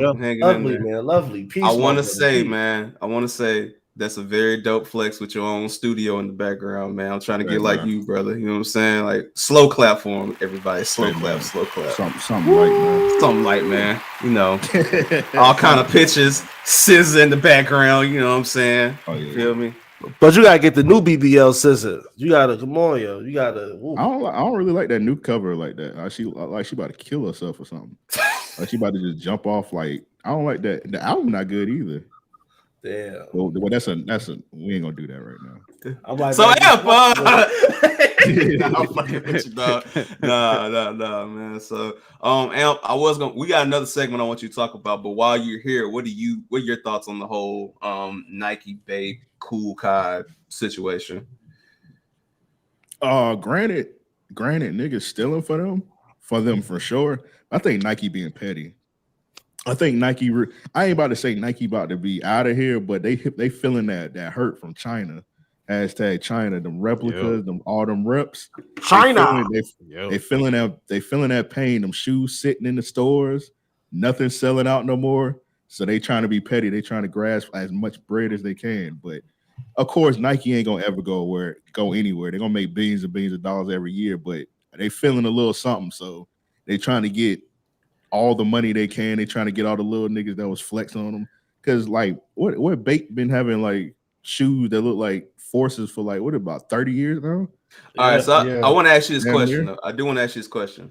Do you think it's petty because they let them rock so long, or do you think it's just petty just to be petty? Yeah, it's been petty because they let it rock for so long. Like, why all of a sudden it's an issue? Okay. Now you mentioned that Nike's going down, but do you think with what everything that happened with Kanye, and I'm only bringing him up for this conversation to say because him leaving Adidas is a huge deal in the sneaker culture, you know, because they're even don't put that evil on me. Don't put that evil on me. We're talking about the coon. But no, seriously though, bro. Do you think that him leaving kind of let the floodgate open for Nike just to let the clip off on everybody? Because I do think that by him getting out of here with that, I do think that's going to open up a big opportunity for somebody. Now, I don't know if that's going to be New Balance. I don't know if that's going to be whoever to step up in his slot. So, Kanye was fired. He was fired. He wasn't. Sorry. I mean, he was fired. No, they fired. No. Let's be real. Like, talk about it. He got his ass kicked out of there. Let's just be real. Like, they went on a 2-man power trip and beat his ass. Like, no, he's out of here. But boot Magoo ass nigga. Big boot Magoo. That's funny. But man, I don't think Kanye got nothing to do with it, to be honest. No. Well, not in this particular. Okay. When I say Kanye, like clearly there's going to be a void that has to be filled, right? So, do you think that might be the other K? Might be Kyrie. Mm-hmm. I ain't buying no Air Kyries, but yeah, I mean, not with names Air Kyries. Yeah, I never bought any, but he sold a lot of shoes. Them kids, and I know basketball teams, they bought a lot of people. A lot of people not rocking with Nike no more. How they treated him. Also, I don't know if they feel any effects from it now, but they probably will eventually, and they probably know they will. I feel like they trying to make a. I feel like with that, with getting rid, like letting go of Kyrie, that's why they're kind of trying to put all the money around Ja Morant now to try to offset that shit. I'm gonna be real with you. I'm gonna be real with you. That was nasty, and what I'm talking about is when they had let Kyrie go. The first thing Shams did in his statement was say, "But don't worry, guys, Ja Morant will be coming out with a shoe." And it's like, bro, that was you. Separate that shit, bro. That ain't got nothing to do with y'all, bro. Shams a little cocksucker, yo. Yeah, that was nasty, dog. Like, that was nasty because not only was that 2 athletes, but that's 2 black athletes. Yeah, you know what I'm saying? It was like that's a cocksucker. You ain't have to. I mean, you can. Anybody has their opinion on whoever, right? But you don't have to bring down Kyrie and try to up Ja in the same time. Like you can do this differently, bro, but he did it within the same statement. It's like that was just disgusting, man. And what do you think about them Jaws? I look crazy. What do I think about the Jaws? I didn't like them at first. There's a few colorways I like. There's a few that I fuck with, but I mean, but for performance though. That's what I like with Amp saying. Honestly, I feel like that design was probably going to be a Kobe design later on, and they ended up giving it to Ja. Yeah, I think that's what happened. Only person sneaker look decent right now is LeBron. The new LeBrons are hard. 20s, yeah, those are hard. The rest of these Nikes be looking boring as fuck to me. Everything's like everything look the same. But let me ask you a question. Let me ask everybody here a question. Is it because they just look trash to us, or is it because we not kids? Because I wonder. I mean, I think the kids fuck with this shit personally, but I don't know. It's a mix of things. I think it's. Well, go ahead, Nelson. Real quick, my fault. The quality, so if you ask me, Nike might fall into the same trap Adidas has the last couple of years, where everybody's signature looks the same. So I don't know if it's the same designer. I don't know if it's the same person, because at one point with Nike a couple of years ago, it was like Tinker did Tinker shit. Then it was Eric Abar was doing Kobe's. Then it was what's the dude's name who was doing KD's for a while? I don't think he does Japanese anymore. Dude, Leo Chang. Yeah, he stopped. I think he stopped with like the 7. I think. Yeah. There's that. Like there was different designers and every sneaker looked different. Now it's like you kind of know what they're gonna look like, and then the last model from the model before looks almost the same. So, I mean, the only person, honestly, who's really had radical changes in what their sneakers look like was probably KD, honestly. It's been recent. Until he finally, and then Giannis now. Because then Giannis tried to change his sneakers, and the last 2 were ass. And now this most recent one looks the closest to the first one, which everybody didn't like. And I'm like, this actually looks kind of different compared to every Nike that you like. Because I actually have 2 pairs of the ones the first from Giannis that I hoop, and I love them. I like the design because it looks like it literally looks like a 90s flip with the big Nike logo, but like with a Kobe feel to it. And then the thing with the Jaws, they look too plain to me. They literally look like a Kobe with a SB Paul Rodriguez put together. Yeah, they do. It's like a P-Route React midsole. That's all. This is my last thing on the sneaker conversation. Do you think Giannis was hurt with his signatures having the backward swoosh when Nike's been like literally running it up with Travis Scott, and that's the backward swoosh too. Well, see, this is the thing, man, and like the changes in style. Period. Like people are more shifted to more of a lifestyle type of style now. Like they're not really rocking with rocking basketball sneakers like out and about. You know what I'm saying? Like, I mean, I hate to bring this up, but like Dom Kennedy say, like I knew you was gonna go there. I knew you was going there. Take them LeBrons off. Them shit's ugly. As soon as he said that shit, like I was like, yeah, bro, I'm done with this LeBron shit. Like that's kind of like when the Jordan 1 kind of reemerged again and kind of became a staple once again. It was 2012, 2013. Yep. Yeah, so it moved into it's been a shift. So ever since then, Nike basketball just has not been it hasn't been nothing like moving anybody like that. I mean, LeBron has had his mark, of course, you know what I'm saying? Like they throw the marketing machine behind him crazy, especially like a few, what was it, like the LeBron 18 when they did the they was doing that the sneakers drops when they would have whatever ones he wore on the court that night they'll put out type watch shit. Yeah, the LeBron watch. Right. Yep. So they had that, but it's actually really got a pair of one of those. I forgot which one. It's the change in style, bro. Like I'm not rocking no hoop shoes out and about, bro. I'm 35, bro. I'm not rocking that shit. So it's like really like that shit is marketed to like more so the AAU people now. You know what I'm saying? That's where they make that. That's what I'm. That's where Nike basketball is concentrated on now. It's concentrated on the AAU crowd and the kids and shit like that. Yeah, it's straight performance. It's like player hater, dog. Player hater, man. Like I took that shit back. Bro, I get this man a pair of sneakers like 3 pairs of sneakers every year. But go ahead, Am. I'm sorry, Am. Also, that's just in general, like most things, it's like we in like a minimalism era. It's where everything, where nobody don't get, like the jerseys are simple now.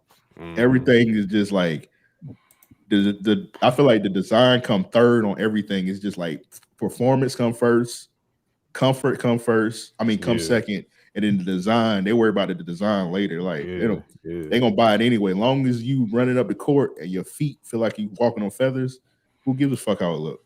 Exactly. And then I'm gonna back up. I'm gonna piggyback off of Amp right here too. Now, soon you're about to see Nike get behind another generational player like Victor. If Nike gets behind him, then that's when we're going to probably see a reemergence of Nike basketball happen all over again, where they actually got somebody that's a generational player like a LeBron. It's going to be a sweepstakes for Victor, just like it was for LeBron back in 2002. You feel me? So that's another thing. Yeah, we need that because it's crazy because they got big names, but like, who really cares about these niggas being on Nike? Like, niggas forget Giannis is on Nike. I forget. I know that y'all are decent, but I forgot within 2 weeks y'all's like on Nike. It's a bunch of people like on Nike. Ain't Paul George still on Nike? Yeah, this will suck. Like, it's like a bunch of dudes on. It's a bunch of dudes like these. Obviously, these ain't scrub niggas, but it's like I don't really care that nigga on Nike no more. Hey, listen. When them bitches exploded when Zion was playing at Duke, bro, it was over for Paul George, bro. That is true. Shit, I forgot Zion. Hey, Zion on Jordan. But see, to add to your point though, I do think a problem with Nike is that the Jordan designers are only going to do so much, and I think that with these big guys like Zion, Jason Tatum, Luka, all being Jordan brand and not Nike, I do think that hinders them too in the long run. Because I think if they had a signature Nike, it would have boosted it up. But at the end of the day, y'all are right. It's the uninspiration, like Joshua just said, uninspired models, uninspired colorways. But at the end of the day, it's all about what you hoop in now. And I mean, from what Nelson has told me, he's the hooper here. You know, like he'll tell you like them PGs great to hoop in. This is great to hoop in. So, you know, I just go into it with that mind state now because for me, I just think like this is some shit, like AJ said, for the AAU kids and for, you know, the little kids who just want a shoe from their favorite player, you know. Right. So I agree because it's the sneak. Like honestly, everything is performance based now. Like honestly, all of my sneakers that like I discussed to y'all with, like I don't wear them shits. I wear them shits with if I'm putting on them sweatpants and like they by the door and I gotta go to Publix real quick. I throw them on. Like the other day, my Giannis's, I had them on because I went to the gym with them. And I put them on with sweatpants. Like, I ain't putting up shit on with jeans. But I just think that was the era back then, too. Like, a lot of the lifestyle sneakers were basketball sneakers, too, because they did have a lifestyle look to them, like up-tempos and Pippins. I'm not even going to get into Jordans, but like Pippins, up-tempos, even some of the Adidas stuff had a lifestyle kind of look to them. But it's weird how Nike kind of is weirdly getting into Adidas's trap, where every sneaker, I think they literally only have 2 or 3 designers for all the sneakers. To me, and that's like, they all look very similar. And I do think, as we finish up here, to Winston, what you were saying earlier, maybe this could be changed if they were giving guys like Kai and some of these other guys a chance to design something rather than, going after them. But at the same time, it's also like you can't just be running off with the designs and act like we're not gonna get you. So it's weird, man. Like, it's a weird space we're in. But that would be a fire idea. Like, get one of them Nikes, them Eric Avars or Leo Chains to do the performance shit, and then give it to one of the streetwear guys. Like, yo, this is what the technology is. Just give us a look. Like, what do you think this player could have? And you could do something collaborative like that, and that's easy, because then let them do the React midsole and the EVA and carbon fiber plates and all that bullshit. Because y'all know what performance is, but the looks are not, they're cool for the court. Like, I'm not gonna lie, cool for the court, but like, to wear casual, like, I'm not wearing them shits casually. I'm just gonna put them on. Nike need to bring out the Jason Kidd boxing gloves. Crazy, yeah. This nigga. All right, y'all. That's funny. Yeah. All right, but nah, seriously, that was no. I'm trying to move on. Is that the title of this podcast? Jason Kidd boxing gloves? No.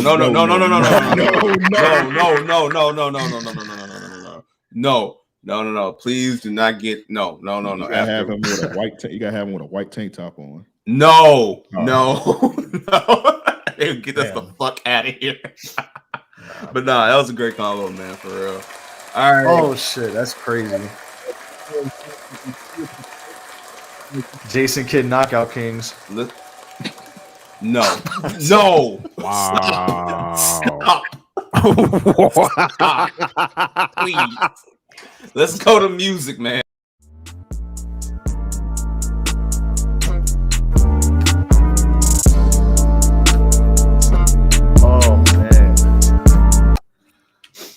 Sorry. All right. Okay, welcome back to Show Your Work, everybody. I see what the fuck you do look like Little Mac. Okay, continue. Gee,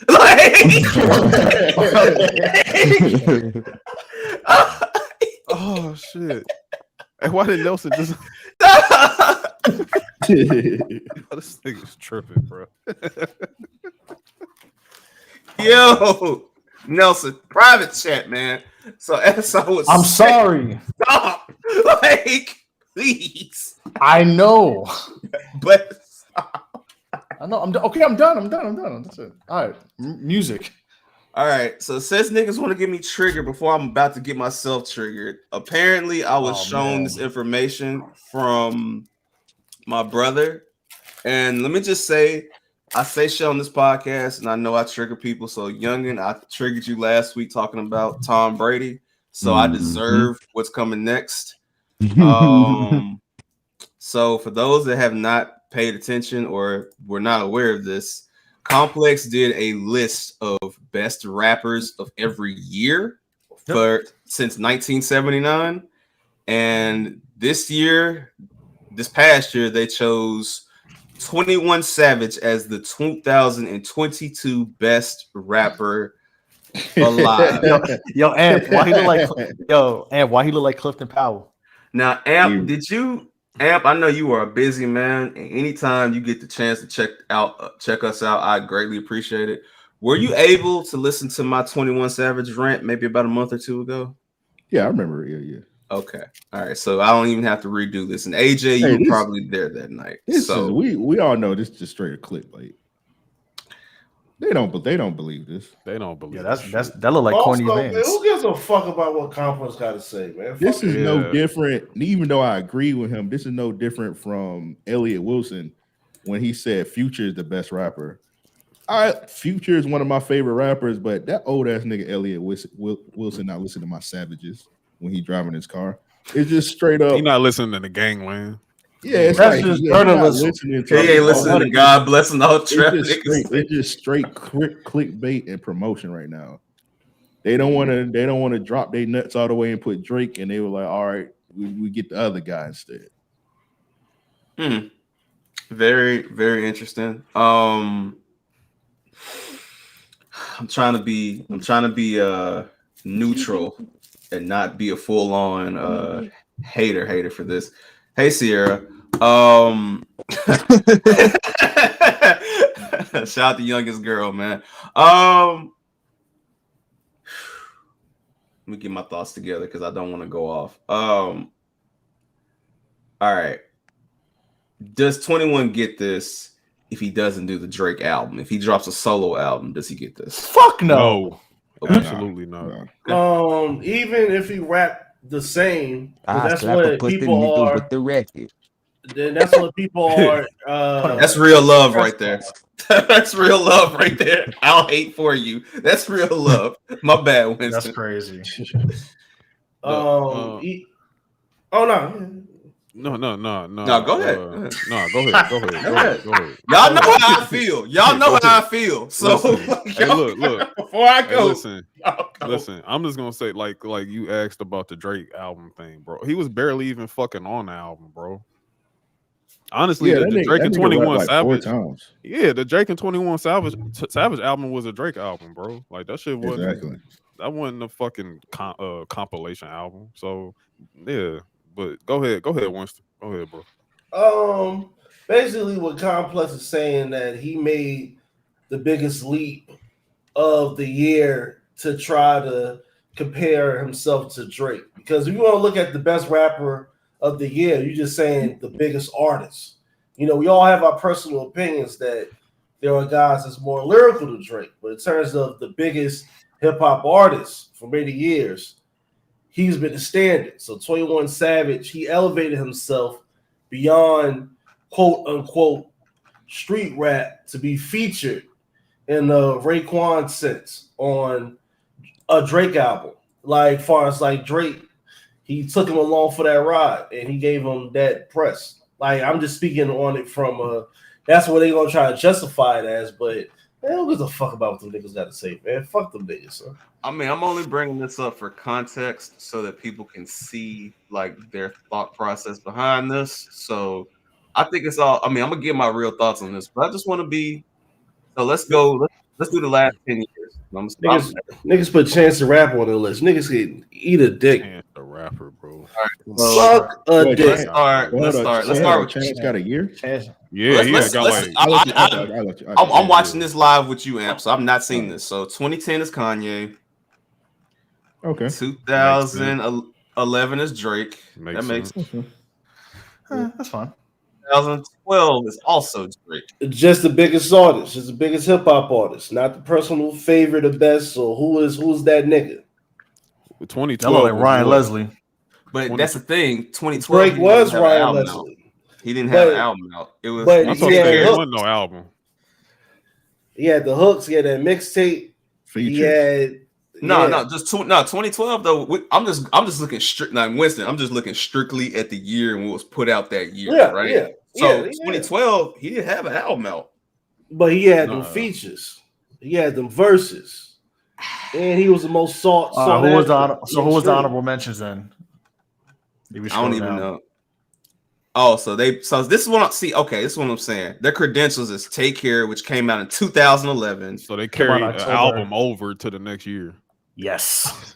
Hey, those are some big songs right there. No, those are some big songs. Those are huge. Don't get me wrong. Huge songs, my brother. That's all charters right there. And also, when did Drake album come out? When did these songs chart? Because sometimes they'll do that technical game. Man, fuck up, Winston. Respectfully, I'm talking about the article. I'm talking about how they gonna gauge it on some devil advocate shit. So Take Care dropped in like October. October, bro. I remember. Take Care dropped October 2011. Mm-hmm. Donnie, you gotta stop it. 2 Chainz didn't have no years. Stop October. it. Zero. 2 Chainz had So 0 years. this is October. I'm gonna say this is still buying albums. So some of these songs could have charted in 2012.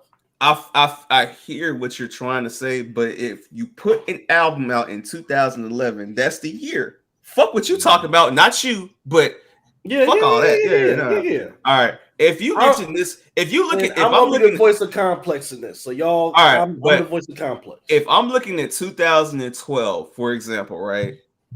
Some of the first things that come to mind is Ross, Kendrick, Meek Mill that year. I mean, I could go on, but these are just some of the names that come to mind, right? Well, so I'm not going to carry, huh? Just for a point of reference of that year. What was the Meek Mill record? Dreams and Nightmares, the whole album. Like, okay, I mean, okay. So mixtape, like Self-Made was probably out around that time. Self-Made is that summer. So I mean, he was the biggest MMG rapper not named Ross. So I mean, and then Ross, I would definitely put up there because of the mixtape, and then God Forgives I Don't. You know, nah, Ross. If you had to give Ross a year, you would give him 2010, and probably that's about it to me. Yeah. But see, I looked at 2010. They gave it. You know they giving that to Kanye based off of my Beautiful. So, but if you had to argue, that was probably the only when he dropped Teflon Don 2010. That's probably the only year you. And they got him there. They got him there. Ross I mean, Ross had the so Ab, are you more of a? So let me ask you this question: are you more of a Albert Anastasia, Teflon Don guy, or are you more Rich Forever, God Forgives guy?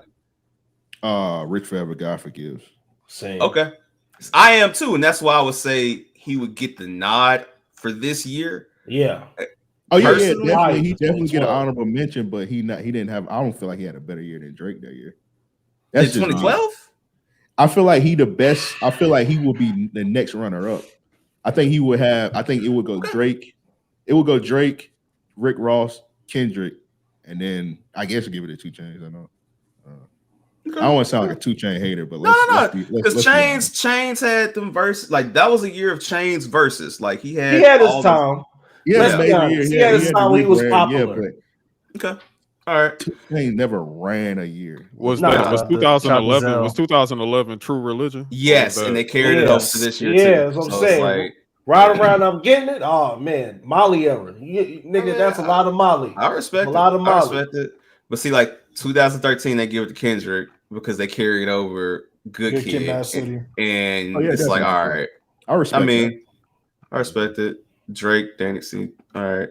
Danny Brown. Underground. I love Danny Brown. Don't get me wrong. Shout out to my homies that are in Bruiser Brigade, but come on, man. Like, who was hotter as a newcomer in the underground? Because they put Danny Brown because he did have a critically acclaimed album with all the publishers, with like the Pitchfork and all that.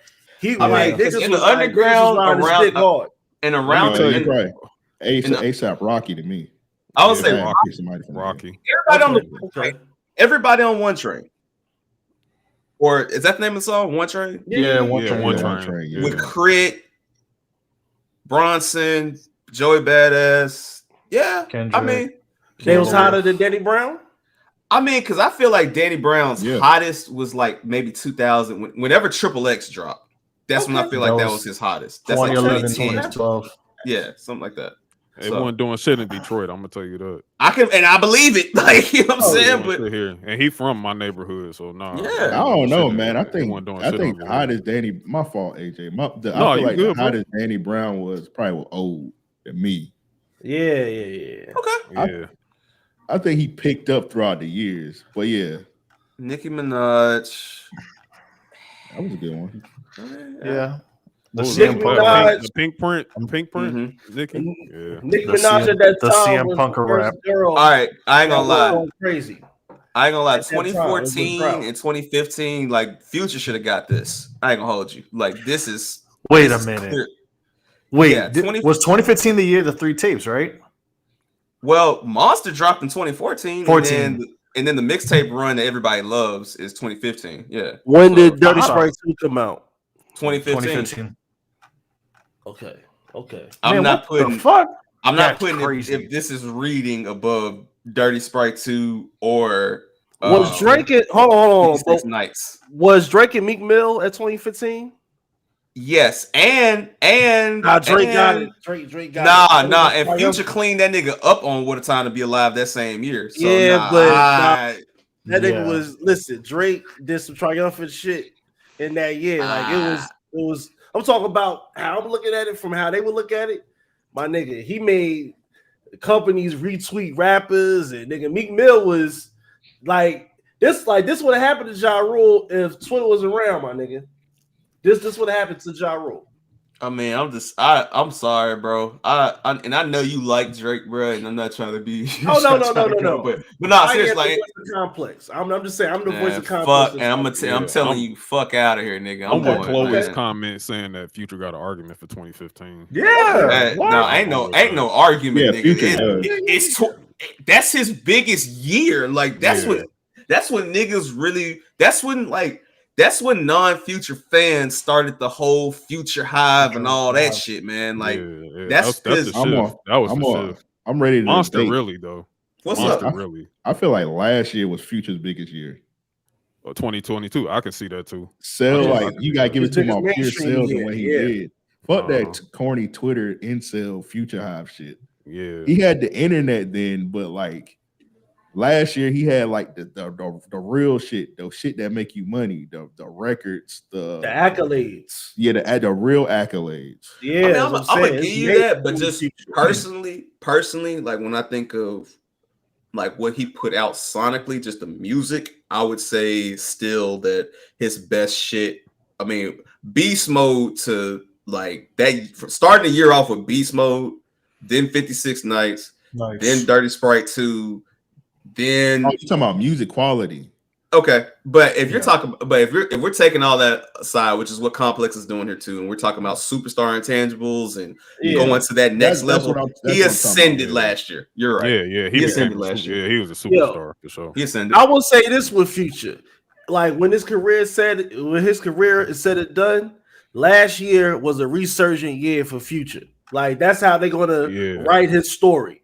Last year was one of his pivotal years where he held shit down. Because before that was High Off Life, right? And that shit was ass. That's what I'm saying. Yeah, like, he was terrible. He was terrible. Like he was on the ropes. Snoop Doggy Dogg. Oh, I'm sorry. It was the correction for just to be right on this. AJ, that's the last solo one, but the last album before that was the Uzi project. Oh, the Uzi joint. No, the Uzi joint wasn't bad. That wasn't. It was all right for me, it but it okay. wasn't. But it is all right. But I can High Off Life was ass. Like all right, Kendrick getting 2017 makes sense. I mean, Damn was a moment, so I understand that.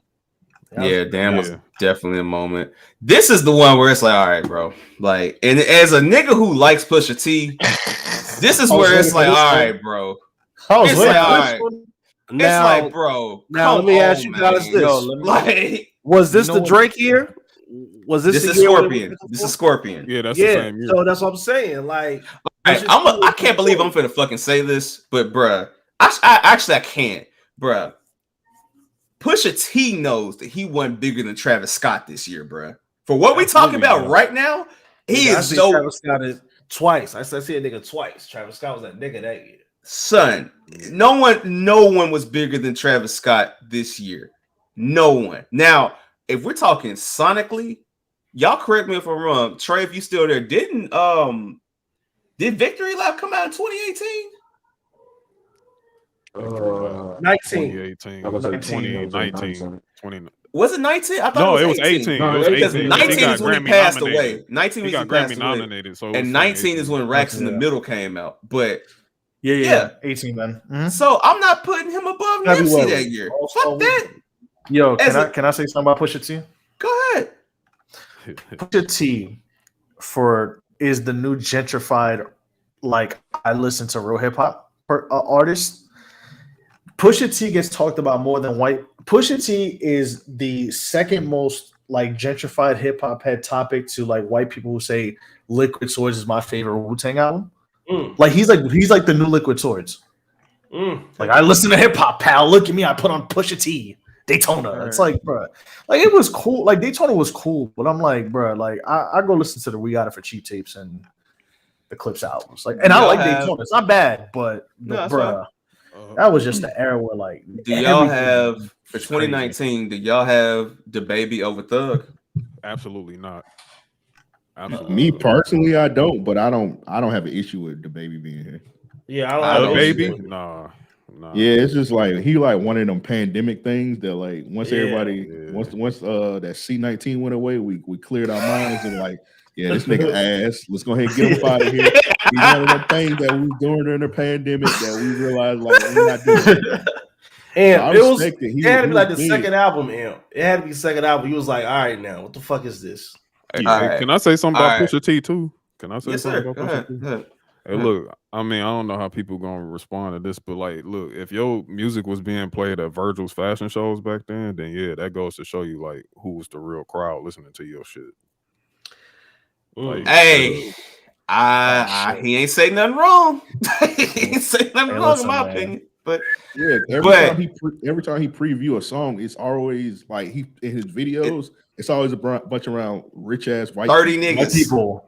30 niggas and they all doing this shit like nah, bro. Like and a nigga and some tap shoes. Like, and shit like that. Yeah, bro. He playing around motherfuckers in bowl cuts and shit. Like, niggas in the boat shakers. God, niggas looking at bitch tap dancing to Pusha T and West Side Gun. And they got on bowl cuts and Jeff Hardy pants. Brick of my brick. Brick of my brick. They dancing like the niggas on Charlie Brown and shit. Weak ass coke bar. That shit garbage, man. Ass. One day need to be honest about Pusha T. I don't think it's gonna be anytime soon. But that nigga wasn't better than his brother. Let's be real. Oh man, listen, bro. Like I like Pusha, bro, but I'm not finna put him on this pedestal that everybody put him on. Like it's just that simple. Like it ain't even gotta be complicated. It's just literally simple. Like I'm telling you, man. No Uzi, no J. Cole so far, no Young Thug. I'm telling you, man. Pusha. White people talk about Pusha T like they talk about Jizz and Liquid Swords. Well, she's not lying. I'm not gonna lie to you. I understand them giving it to Baby because like this is when people started to really dick ride Lil Baby. Like this was the album that did it. But I'm gonna be honest with you. He was the first TikTok rapper to me. He was the first nigga that was crazy on TikTok. But I'm not putting. I'm like sonically though. Alfredo gets this, and Freddie is a piece of shit. But still, like that nigga dark skinned Joe Button. 2020. Wait, who got 2020? Baby with My Turn. I respect Lil Baby. I feel like he was the biggest thing that year. Yeah, he was the biggest thing. He was the biggest thing, but of course. But I mean, it wasn't for me. It wasn't for me, but it was. Yeah, right. Like, exactly. It was for the little niggas, and they got behind. Yeah, I think that year my favorite album was the Uzi album to me. Wait, that was Eternal Take That? Yeah, that was kind of like my favorite. That was my favorite album that year. Yeah, that was. Yeah, see, like 2021, bro. They got Tyler and. That's what I'm saying. We got no Uzi so far, no J. Cole so far. I respect. I'll give it to him. Mac Homie, interesting. That's interesting. That's why this don't make any sense. Like, what is the criteria? Is it the hottest, the best rapper? Is the hottest nigga? Like, it flip flop. That's why I didn't respect that. That's why I didn't respect that Rolling Stones best singers list. Like, I ain't even bother looking the at criteria. No, I ain't checking shit out with Rolling Stone, bro. I'm gonna keep it a buck with you. Like, that's that list is made, and this is made to create conversation too. Amp, sorry for cutting you off, but I just wanted to see where Complex was going with this one, and I get it. Like they going pure hype with this, like. But I'm gonna keep a hype with you. I think Peter Rosenberg came out with a formula like 8 years ago, where it was like, it was like a YouTube video. I gotta find it and pull it up, but it's like a tier list type of situation, and it makes sense. It's only 7 categories per year. And you only pick 6 names for that year. Mm-hmm. And like that's how they broke it. And he had like a easy science to it. It was very obtainable. But this is just who was the superstar and who was the underground superstar. I mean, I'm sorry, bro. Y'all know how I feel about 21, man, and like, it's just not. 21 ain't put out high off. I mean, not high off. I'm sorry. He ain't put I Never Liked You, bro. Like, honestly. Yeah, nah. He didn't put nothing of that caliber out last year, bro. Like, that was the best album last year. Period. I just want to say Amp was right about the baby with them Scooby Doo beats. Well, personally, to me, my favorite artist last year was Babyface Ray. Anyway, so it don't even make sense. Wait, hold on. Who was the honorable from last year? I missed it. It was Drake, Kendrick, and hold on. Let me get the tab pulled back up. It was Drake, Kendrick, and you know who the other one was, bro. Pusha T. So yeah, nah, bro. That doesn't make any sense. Like, yeah, I can understand why they didn't want to give it to Drake because it was like a voter fatigue kind of thing. Because like you can't give it to Drake every damn year. And then like I don't know, I feel like Future should have won that. Yeah, I don't know. It's weird that shit. Like, and then the honorable. And then, like, I'm not like not to cut you off, Amp, but also like, how do you ignore like? And I don't want to sound like a homer here, you feel me? But like, how do you ignore like Detroit rap? Period. Baldy James. Like, how do you ignore that? All right. If we're talking about impact as a year, I'm not being funny when I say this. Like, based even off of those two songs, are we even ignoring Glorilla for honorable mention? Like, too. You know what I'm saying? Like, yeah. CMC had. I mean, CMG had a huge year last year, bro. You know what I'm saying? Like, no money back, yo, in the last 3-4 years. But let me ask this real quick for Amp and AJ, because we all had this conversation all the time. But who do you guys think is the next rap superstar, or is there even a next rap superstar? I'll let Amp go first. If I had to pick a female, I'd probably pick if she play her cards right and she switch her style up and stop strictly doing the drill shit, definitely Ice Spice for the females and Glorilla. Superstar, like the one, like the motherfucker. Yeah. Okay. If she pivot, kind of like how Pop Smoke was pivoting off the drill shit. If she switch it up, she got the producer that Nelson, what's a producer? Riot, I think. Riot. Yeah, Riot. Oh yeah, that's DJ Enough's son. He nice with the production. So if she work with strictly him and they switch it up, I think she's gonna be a star. Same thing with Glorilla. As far as dudes, I really don't know, man. Like AJ said, it probably might be somebody. I think two big stars coming up. I think it's gonna be Babyface Ray and Peasy. Definitely for sure. Yeah, I think Peasy gonna have a big year this year. Yeah. Okay. Yeah. I'll go. Do we consider Lotto to be a star yet? No. Okay. Superstar, star. What's under star? She got potential. I would say potential. Lotto would be my one. We almost had one with Boston Richie. He was almost out of here. He was almost out of here. I haven't heard his music. Like, it hasn't made it. He was about to be a megastar. Yeah, like literally. Public House was fire. I had that like my number 2 best album last year. Yeah, he was about to be out of here with that. Shout out Lil Tyler. I think he's gonna be decent. Yeah, shout out Lil Tyler. So Lotto's my female pick. Male pick. I'm gonna switch it up a little bit. I'm gonna give an honorable mention to. I'm not being funny when I say this, youngin, but I'm gonna give an honorable mention to Finesse 2 Times. Like that run he had, which is even based off that one song, was very promising for him, fresh out of jail. But I'm gonna say, for me, next up, I'm not being funny. I think Vezo. I'm gonna say Vezo. So, okay. Okay. That DJ Drama tape is hard as fuck. Oh my god, hard as fuck. Crazy. I be playing Rob, who like I'm a street nigga myself, bro. It's crazy. It's like this shit crazy. Like, the best Detroit rapper don't make music. No, that nigga V's. That nigga don't. I guess he's scared of the booth. V's. He the best. Nobody. He the best nigga, like flat out. But he dropped 2 songs a year. V's trying to stay out of the shit right now. That's okay. Yeah, he's trying to stay low. He's trying to stay low. Okay. You need to keep let's say Nelson, who you got? For the women,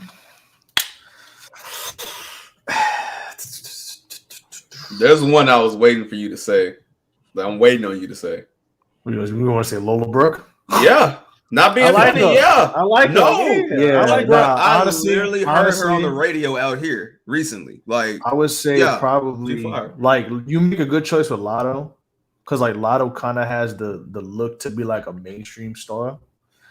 I honestly like I've gone around Ice Spice. I was a little annoyed at first because I hate some of them beats. I ain't gonna hold you, like them SpongeBob beats be pissing me off, and I'm kind of over like the crazy sample drill stuff. Because like I don't know. That's another discussion because like with Brooklyn Drill, with the Pop Smoke era, I was spoiled because they actually knew how to sample and flip samples, and they were making Resident Evil samples that you ain't know was Resident Evil samples. Like, so that was cool. But yeah, I would say out of the women, I would say like I'll probably say Ice. I say Ice Spice honestly, and Lola Brooke if she stayed the state of course, because like it doesn't sound like a drill song like. It's like it's like Lola Brooke can make good music. Oh no, all that's those like a hip hop song, like regular hip hop song. Like honestly, I actually like, and I said that a couple of weeks ago. Like women rap is fun to listen to now because like they damn near turn into the men. Like you want to listen to some street shit. There's women who rap about street shit. You want to listen to the there's the women who make the bad bitch music. They got that. There's the women who make the get money music, and then there's the women who do like the drill shit or like the more like gangster stuff. But I would say probably, I'll say like Lola Brooke is one, definitely. Ice Spice is definitely one because like I like Princess Diana. That song is hard to me, and I would say Lotto too. Those are like my and Glorilla. I think Glorilla could be fine. I think you could literally have a woman star in every region. Like you could have your New York women rapper stars. You could have Atlanta has one, Memphis has one. Like I think it's gonna be a mix of everything. The men though. There is none. To me, if they really want to, sorry, if they really if they really want to push, I think like if they really could do it and they do it the right way, I think Detroit has it next, and it could be any of them. Like it could, like I was gonna say, like Ray and Vezo are there. And mentioned Peasy. Baby Chon kind of knows his lane and he's gonna chill there, and I'm not mad at that. He's comfortable where he's at, and sometimes some cats are like that. But I think for the like the dudes, it's gonna be Detroit, and then the underground is gonna is Boldy James World and we in it. That's it. True. So, Amp, because New York, man. Amp, I do want to give you two things. One, I do want to publicly say that you are the first nigga that I saw champion Ice Spice, and I want you to get your restitution for that shit. So that's number one. Number two, is there somebody, because I know a lot of the male up and coming artists from Florida, but is there somebody out of Florida right now that's a woman that we should be looking out for? If women, I'm gonna be honest, not really. Okay. Because all of them making that dumbass scamming robbing nigga, that shit corny. I mean, it worked. I mean, the City Girls. I mean, Chameleon literally got rap shit. I mean, that's why I was saying I didn't know if there was one that was bubbling up that we might not be seeing yet. Nah, it's mostly dudes, to be honest. Okay. I mean, I think he's made it, but he's not a superstar. Another one I would say from Memphis would be Key Glock for sure. Glock, one of the ones. Since he lost Dolph, I think that put him a bit. I'm about to say, because I ain't gonna cap that overseas tour, seeing the results from that overseas tour that he had. I kind of he's primed and ready. He up there. Ain't no problem. No. I said primed and ready. Like he's just like one feature away. Amp, to answer your question, what I think Glock is missing, I don't think Glock needs to put out the studio album that has the big name features and where he switches. the producers, and he has a few, not too many, but he has a few songs where he switches it up. Because the difference between Glock and Bag is Bag the last couple of years has switched it up and it's boosted his profile. Like, granted, I know some of them songs sound the same, but them shits hit. You know what I'm saying? So Waukesha was huge. Like, some of these other songs were huge. Like Time Today, Said Some, all that type of shit. Like, he out of here. But I think Glock needs to tap into that. I know he does the songs with Megan Thee Stallion from time to time. He does shit. I think he did one with Lotto, but I do think he needs to just tap into, you know, something different. So I would like Glock to lock in with Paul. Slander me for this, but you know what gonna blow Key Glock up? That nigga just need a celebrity girlfriend. Niggas slander that. That's what helped niggas out. That's not. You might. He might. Nah, you not wrong. Hey, you need to look. If Key Glock pop out tomorrow with Ruby Rose, bro, I guarantee you niggas gonna be like, That's what I've been a Key Glock fan since. Cash was started. I mean, because Bag with Ari took him like, no, that's not a. You're not wrong for saying that, bro. That's a lost art right there. The celebrity girlfriend. Or even finding a girl and like try to make her into something like what Kanye did with Amber Rose and to make her a national it girl. That's a lost art as well. But not too many people have that power to do that. That's what I'm saying. Because the women is making niggas now, and I can't lie. Like the day the same 6 women. The day Glorilla comes out with her nigga reveal, oh, bro, listen. That's why they holding it.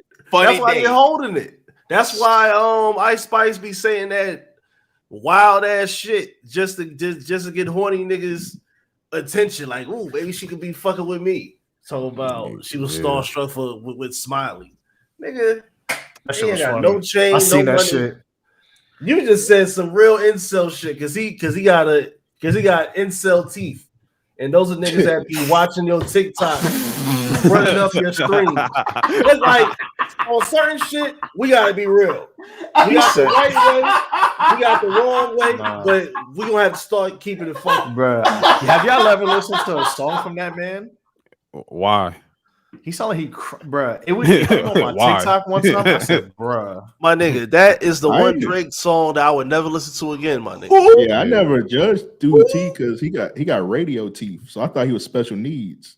So I was like, I ain't gonna roast bro because he looked like he ate his lunch in the classroom. So I was like, I'm gonna leave bro alone because he looked like I seen that freestyle. He looked like he wore a helmet to school. I was like, I ain't even gonna roast, bro. You said he was in one class all day, bro. Yeah, he looked like one of them. He definitely ate the pencils. He was in one class with 5 teachers all day.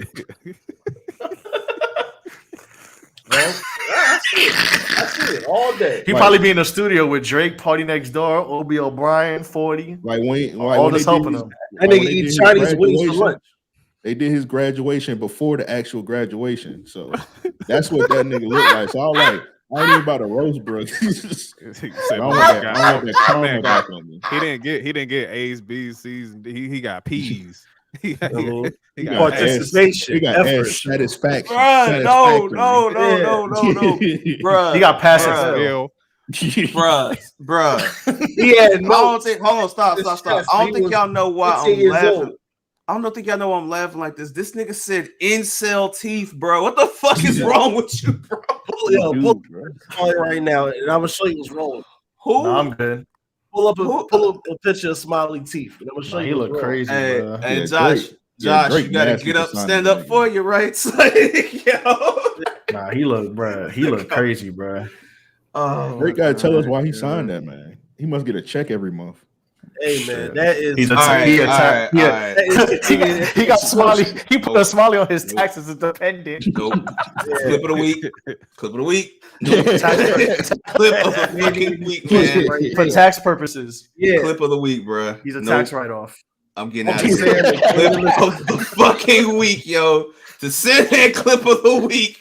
Hit the Show Your Work Discord. Yo, you remember? Yeah, you remember when we used to see Nelson, Sarah McLachlan? Nelson, let's get out of here. Let's get out of here. Let's get adopt this kid. Let's get out of here. You see what Chloe said? He got a star sticker when he did something right. For everybody that's listening to send in clip of the week, hit the Show Your Work Discord, hit our Twitter page. If you're on the Patreon, you can send it to us. Clips of the week. We got to get out of here, dog. 60 years old. All right, man. Angel. All right. Had bad grades taped up in a folder. Winston, we gotta go, bro. He was 14 years old when that was happening. Gotta go, bro. We got to go. For the sake of time, wearing a Canadian retainer. We gotta go, bro. All right, I'm going straight from the Discord. Canadian retainer is crazy. We're going from the Discord, bro. All right, first up. Oh boy. First up is Jeshua, man. Man. All right. Jeshua be playing some Me shit. and Max B was doing the show. What's the craziest groupie situation you ever did? Here we go. Me and Max B was doing the show. We was drinking champagne on stage, and it was shorty off the stage like this, you know. She just opened her mouth like. So Max poured champagne. I come behind Max. I push him. We laughing. I throw champagne in her mouth. She's splashing everywhere. And push her out the way. He just look at me and Max like this. Like he about to go in on us. Like me and Max, we sitting there like we didn't know where the situation gonna go. He looked that was beginning the nasty era. For like a good 30 seconds. They just go like this.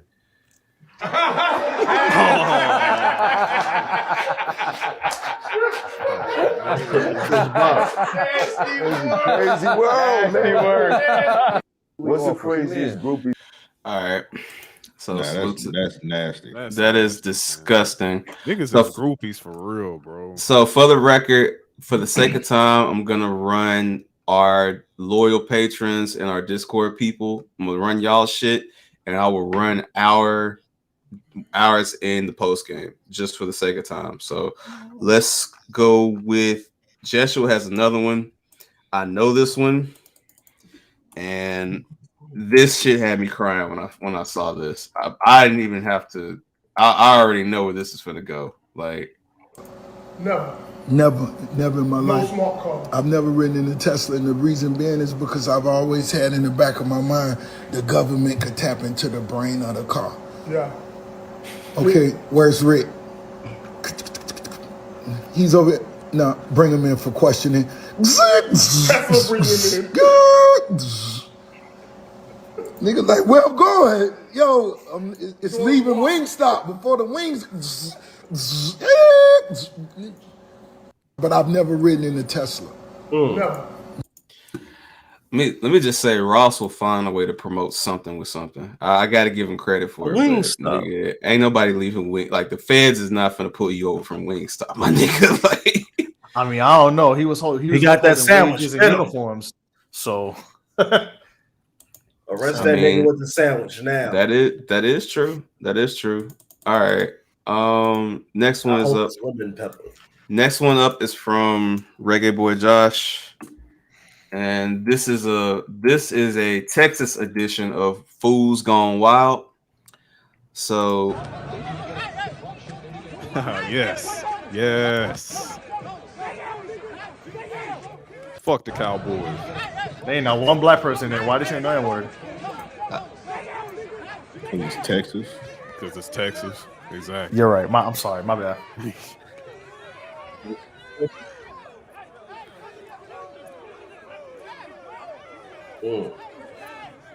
One nigga in a coat trying to break it up. Hey, shout out to Dak Prescott for being one of the worst quarterbacks I've ever seen. Shout out. Shout to Byron. You can't even get it out. Look at you. fucking bum. Shout out. Nah, bro. Cowboys ain't been in the NFC Championship since fucking Tupac and Biggie were alive. That's what I'm saying, my nigga. No. Yeah, thanks. Leave. You're not invited here. Niggas was looking. Yeah. Say that one more time. Get Say out. that one more time. Dak Prescott is just biracial Brandon Whedon. Same thing. All right. Lastly, this was from. That's back when Queen Latifah was trying to hide the cover. All right, now this is from Donnie, that's I'm already afraid of what Donnie has sent in. So I'm just at this point, I'm just like, all right, just the coke kept popping and locking. I'm sorry. Go ahead. For my head. That's when she took the cover off of me. I shimmied up to her ear. I told her, baby, let me just slide in. She said, come out. I said, oh, it's about to go down. Let me tell you what I did. So I shimmied on down to the middle of her chest, grabbed the titties and put them to the side, braced myself and grabbed the kneecaps, got down there with Fishy. I got out. I told her to go bathe and wash her whole body. When you're done, dry it off, come back. Told her open them legs and let it air out. I put my clothes on the floor. Then I stepped up like this. She asked, you got a condom? So I checked my pockets. I said no, then I reversed the question and asked her, do you got one? She rolled her eyes, turned around and walked away. That's when I slapped her on the shoulder like, eh? She said, huh? I said, let's go rob. She said, get out my house. And I walked out the door like this. Poetry in motion. Poetry in motion. That was funny, though. That was funny. Yeah, I don't want to ever be that bored. That it wasn't how funny, but it was clever. Like, it was clever. It was clever. I'm putting down your game. I don't know how to tomatoes. I don't know how to get that out now. Boo. Right now, I'm gonna play one of our clips. Now, Youngin, you said there was a video that you sent. Was it in the pod DM or? It's in the Discord. Oh yeah, it's about the Facebook joint, right, Youngin? There's a couple. The John I seen yesterday. Yesterday. When I know it's on Facebook, I know it's some shit. Oh, all right. Hold up. Who's fighting? What was the sound of the gun? Was it a handgun? Was it a SK? Did it have the bump stock? None of that. The one with I ain't gonna lie, I'm gonna have a fucking field day with you. Nah, this one that I'm seeing, Young, and this one I cannot play due to I don't want Triple H to come at my throat. This said yesterday at 5:55 p.m. and it's excuse me? Like it's some Brock Lesnar shit. I'm not gonna get us DMCA for that. Hold on, pal. Yeah, hold on, pal. That thing was a little interesting. There's another one that's like 22 seconds. No, that's a live. Nah, I know because you described it to me, but this ain't what I clicked the link, bro. That's a different one. So if you can find that link real quick, you can send it. But yeah, that's different. Amp and AJ, yes or no? The SZA got the best BBL of all time right now. Here we go. Nah, what a great way to segue, Winston. as Larry pulls up the next clip, you know, yeah, for sure. Moving. Nah, Bernice. Still? Yeah. To this day? Nah, I think Ari got one of the best ones. And know who got the best BBL? Drea Michelle got the best BBL out of anybody. Oh yeah, that skinny girl BBL. Ooh, I know. Yeah, this man is a connoisseur. I wasn't familiar with your game, Amp. Ari BBL so crazy. They got like conspiracies. Like they said the FBI killed the surgeon because nobody was able to ever craft a BBL like that ever again. Yes, what it is, it's the thighs to the cheek meat. You're right, because the thighs is full to the cheek meat, but that bottom cheek meat, Larry even on that video, to the cheek meat. Hey, he's not wrong. To the cheek meat. He's not wrong. He's not wrong. Flubber, you know the goo from Flubber, they put that in her ass. The Nickelodeon gag, they put that in her ass. But nigga, SZA ass. They took the Nickelodeon slime from Guts and put that shit in there. My nigga, SZA ass, like if she just put on like some gaucho pants. Remember back when girls with the gaucho pants? Imagine SZA in gaucho pants, bro. Gaucho pants. You're SZA got SZA got the Midnight Club Dub Edition shit. Trey, were you able to find the video? That joint is thighs real big, booty real big. I ain't like the gaucho pants because girls used to wear those and they used to wear the Peter Pan shoes with them. They looking like Fei Long. They looking like Fei Long in Street Fighter. I was not looking at the legs. I was looking at them as they used to clapping wear high that, school. I don't know about y'all, but in Jacksonville, they used to wear the hair with a shark fin. Yo, Trey. Yeah. Yeah, was you able to find the link, Brody? That's 655. The one I sent at 655. No, I clicked. That's what, bro. That's the one I clicked, bro. It's going up to a different one, bro. I promise you. Like I go in and click. I go in and click it, and it's bringing it live up. My head is like I said, I'm on the computer, and I'm. We'll just go through it. We'll just go through it in the post game. We ain't got to worry about it. Okay, right well, fuck it. Let's play another one. Let's play one more. One more. All right. Let me find the one I had. Yeah, SZA shit. She went. I don't know, AJ. She might have went to the trick for that shit. The one I think I have, young, and I think it'll suffice. They put some Corvette. They put some discontinued Corvette parts on her. All right, now speaking of cars, that shit is modded like a 360. Speaking of cars, what the clip, B? Yo, this is crazy. Speaking of cars. That's right. Wow. That's right. This that MLK hotel. My kids said they heard something. Relax. Yo, relax. Not the Lorraine. Y'all all right? Hey, what the hell going on? What going on? Y'all all right? Who is this, man? Everything straight? I put them on in them. What's going on, man? What the hell going on?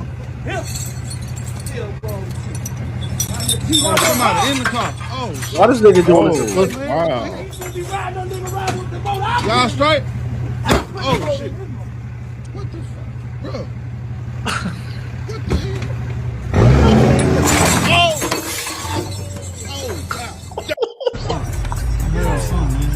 Y'all here? My kids. Y'all straight? Oh shit! I'll put the motor. I'll put the motor in this motherfucker. Dog, I ain't never seen a nigga snatch a motor out like a fucking anchor, bro. Like I ain't never seen no shit like that before, bro. Took that shit like the claw. Right. Chuck E. Cheese. Him that mad. Nah, what was making it so funny was he kept asking them like, "Y'all all right? Y'all all right?" No, nigga, like. Nigga, the motor came out, bro. No, I'm not okay. The fuck? Clean too, like that motherfucker been practicing on some junkyard or something. That's a real mechanic, G. That nigga wasn't no sometimes. He been practicing on that shit. Dog. Oh my goodness. I snatched the whole motor out clean. No, just clean job.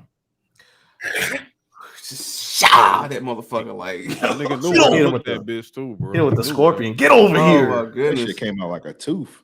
Nigga. Out to the doorknob, right? Nigga, that was crazy. Bruh, Winston, you remember what was that? Was that Jackass 3? When they tied up the tooth to do the Lambo and bam, just skirted off of them motherfuckers. Like that's how you set that motor out, bro. Yep. Yo, that's crazy. That was a tooth that was rooted too. That was even more crazy. Goodness, yo. No, I ain't gonna lie. I seen some wild shit in my day, bro. But that right there, that might take the goddamn cake, bro. And it's crazy because I've been seeing on TikTok that how like in the Bronx and shit, they just be taking like they're like, you got a Honda? Good luck. You gonna wake up the next day, no car, no tires in your car. Nah, man. In the block city. He ain't even in the city no more. But man, them Kia boys, hey man, how they attacked the city up here. And then them folks went crazy. The Kia boy went crazy attacking the city up here. So I can only imagine how they boys, a wild group of niggas, man. Like. I don't know who woke up in the morning and said, "Yeah, bro, let's take some Kias." But hey, man, that's Memphis for your ass, man. Also, Amp them on your ass for saying Gucci signing Memphis niggas to slave deals and shit, bro. Am I lying? I mean, it's not. No, you're not. That's the sad thing. Y'all stealing Kias and Nikes. Oh, and don't ever confuse me or my city with that freak bull ass nigga either. I don't even know where that nigga is. I was messing with you. I don't know where that nigga is. Because I was like, bro. I don't care where that freak ass nigga from either. I was like, bro, it must be two sides, my boy. I don't know what the fuck. I was fucking with you. That nigga ain't from. That nigga probably from. That nasty ass nigga from Delaware. What? Hey man. Hey, this has been a great episode of Show Your Fucking Work, man. Nelson, hit the round of applause for the people, man. Oh my gosh. Let me. Thank you so much for coming through, man. Oh man. Oh my goodness, man. Woo. Woo, man. All right. So for the rest of the topics that we could not get to today or in general, for hilarity on the post game, man, y'all please tap in with the post game. In order to get to the post game, please sign up for the Patreon, pay that $3, man, and you will have access to it. The link is out right now. So I will see y'all there probably within the next 10 minutes. First off, Amp, I want to give you a great round of applause, man. Appreciate you coming through, always supporting Day One. Yes, sir. Where can the people find you? What can they expect next from the Random Acts crew? Follow me on Twitter, Ampaveli. Follow the podcast, Random Acts of Podcast. We got a Patreon, patreon.com/REO Podcast. We on YouTube, youtube.com/Random Acts of Podcast. Just put Random Acts of Podcast into Google, it'll pop up. We got a bunch of shit. We always dropping shit. We always dropping stuff on the Patreon, bonus episodes, all kind of stuff. So tap in with that. You'll get your money's worth. Tap into the Show Your Work Patreon also. Thank you, sir. Thank you, sir. And I want to say too, I know you mentioned a lot of stuff, but AMP 2023, bro, I really want REOP Gaming to come back, bro. I need it. Like, oh, that's funny. I just not got it back. My Twitch chat got suspended again. They said I was botting, but I got it back today, actually. Hey man. Hey man, look at synergy, man. I keep trying to come back, but like my Twitch keep getting taken down, but I got it back today. All right, man. And then, we might have to do our other room. We got a spare room in the studio. I just turned it to a streaming room. So okay. Hey man, we might have to figure something out, man. We might have to see if we can get some collabs or something going on, man, because it's been a long time, man. But more important than anything, man, I'm just that Golden Eye drop tomorrow, don't it? Don't drop today. Switch. On Switch online, yeah. I'm about to say, well, is it online capable? Yeah. Okay. We have to run that. Hey, say less. Speaking of Twitch streamers, speaking of great podcast host, man, AJ, man, brother, man. Slow clap, man. Slow clap, man. You know what I'm saying? Champ himself, man. You know what I'm saying? Throw them ones up, man. Hey, hottest wrestling podcast out. Hey, for shit show. Hey, I appreciate that, bro. I appreciate that, man. But hey, listen, man. It's your guy, man. It's AJ. On Twitter, at shootthej _, Midcarders and Catering Podcast, of course. Also follow the Twitter Midcarders DET. Sir. Like, yeah, we steady rolling, bro. Steady rolling, man. We trying to be the best, trying to get out there, but hey, slow motion. Nothing stops this train. Also, I know we said it earlier in the show, but we have a collaboration live watch with Show Your Work Network for the Royal Rumbles. That's going to be very interesting. Oh my God. So hey that's man, I might have to come through, bro. Hey man, shit, you know, and you know the door's always open. Open. Like, the more the merrier. I'm gonna have to pull up for a couple matches. Hey man. Hey, for sure. Amp, just send the logo and I'll make the flyer. Hey man. And Am's been on multiple of our live streams, so he knows how ridiculous. You too. I'm gonna put the email on my joint now. Hey man, we got y'all, man. But again, once again, AJ, thank you for having me on this last episode, man. Like, oh yeah, that was a great experience, bro. One of many, man. Hopefully, we get Amp on too soon, too, for sure. Because I know, because Amp, he don't really he doesn't really get to talk wrestling on his own podcast, because that's not what Random Acts of Podcast is. So I'm like, Amp, I know you want to talk about some wrestling, so pull up, bro, like for sure. Oh yeah, definitely, for sure. And if Amp said he gonna be there Saturday, man, this is the perfect time to kick that off and then build that up in the future too. For sure. And shout out to Amp, by the way. Shout out to my Amp. Shout out to Amp P, man. Of course. Nah, hey man, hey, shout out to Off Air Conversations. Amp became my favorite person in the universe. Yeah, we know why. We know why. Fuck that nigga. But yeah, nah, man. Shout out to Amp at I am Ant P on Twitter as well too. That's my co-host. Bundy, MKU man. Network. Salute to Bundy, dog. Yeah, salute to him. Also we so we kind of gonna be doing double duty. Like we got our own episode dropping Monday, and then we also got this collab. So we kind of got like 2 episodes next week. So yeah, man, it's gonna be good, real good. Thanks for having me, guys. All right, man. You're already, of course. Hey man, we had to give y'all a longer episode. This Rumble season. You know, we had 2 special guests, so we had to run it up. We're gonna go to the post game in the next 10 minutes. So we'll see all the loyal patrons there. I want to give a shout out to Nelson from Motor Mondays doing his thing with that. Winston, we're almost at the end. Winston, we ran it up yesterday on Street Fighter. You know what I'm saying? Had to give you another L, but it was fun. You know what I'm saying? More retro games. We on, you know what I mean? And more regular streams than just talking shit. Yeah. I'm about to turn up. Yeah, we got a lot of content coming, but you know, Monday we'll finish MKX with story mode, then we'll go to 11 and Aftermath, and then after that, I mean, who knows? You know I'll give you a little bonus something to end the Motor Mondays on a sweet note. But after that, I ain't doing the series stream is taking a long hiatus because I played 1 to 11. Okay, y'all got more than enough fucking games. So yeah, I did all 11 of them. But hey man, we all out here. We all doing guest appearances. We all in different places, man. So tap in with us. Is crazy. Yeah. Right. You said what? He said playing Shaolin Monk. Oh no, we're gonna talk about that off. We're gonna talk about that off air in a second. But on that note, I'll tell you why. But we'll appreciate everybody, man. Hey, y'all want to catch that post game? It's on the Patreon right now. So we'll see y'all there in the next 10 minutes. Y'all be easy. Peace.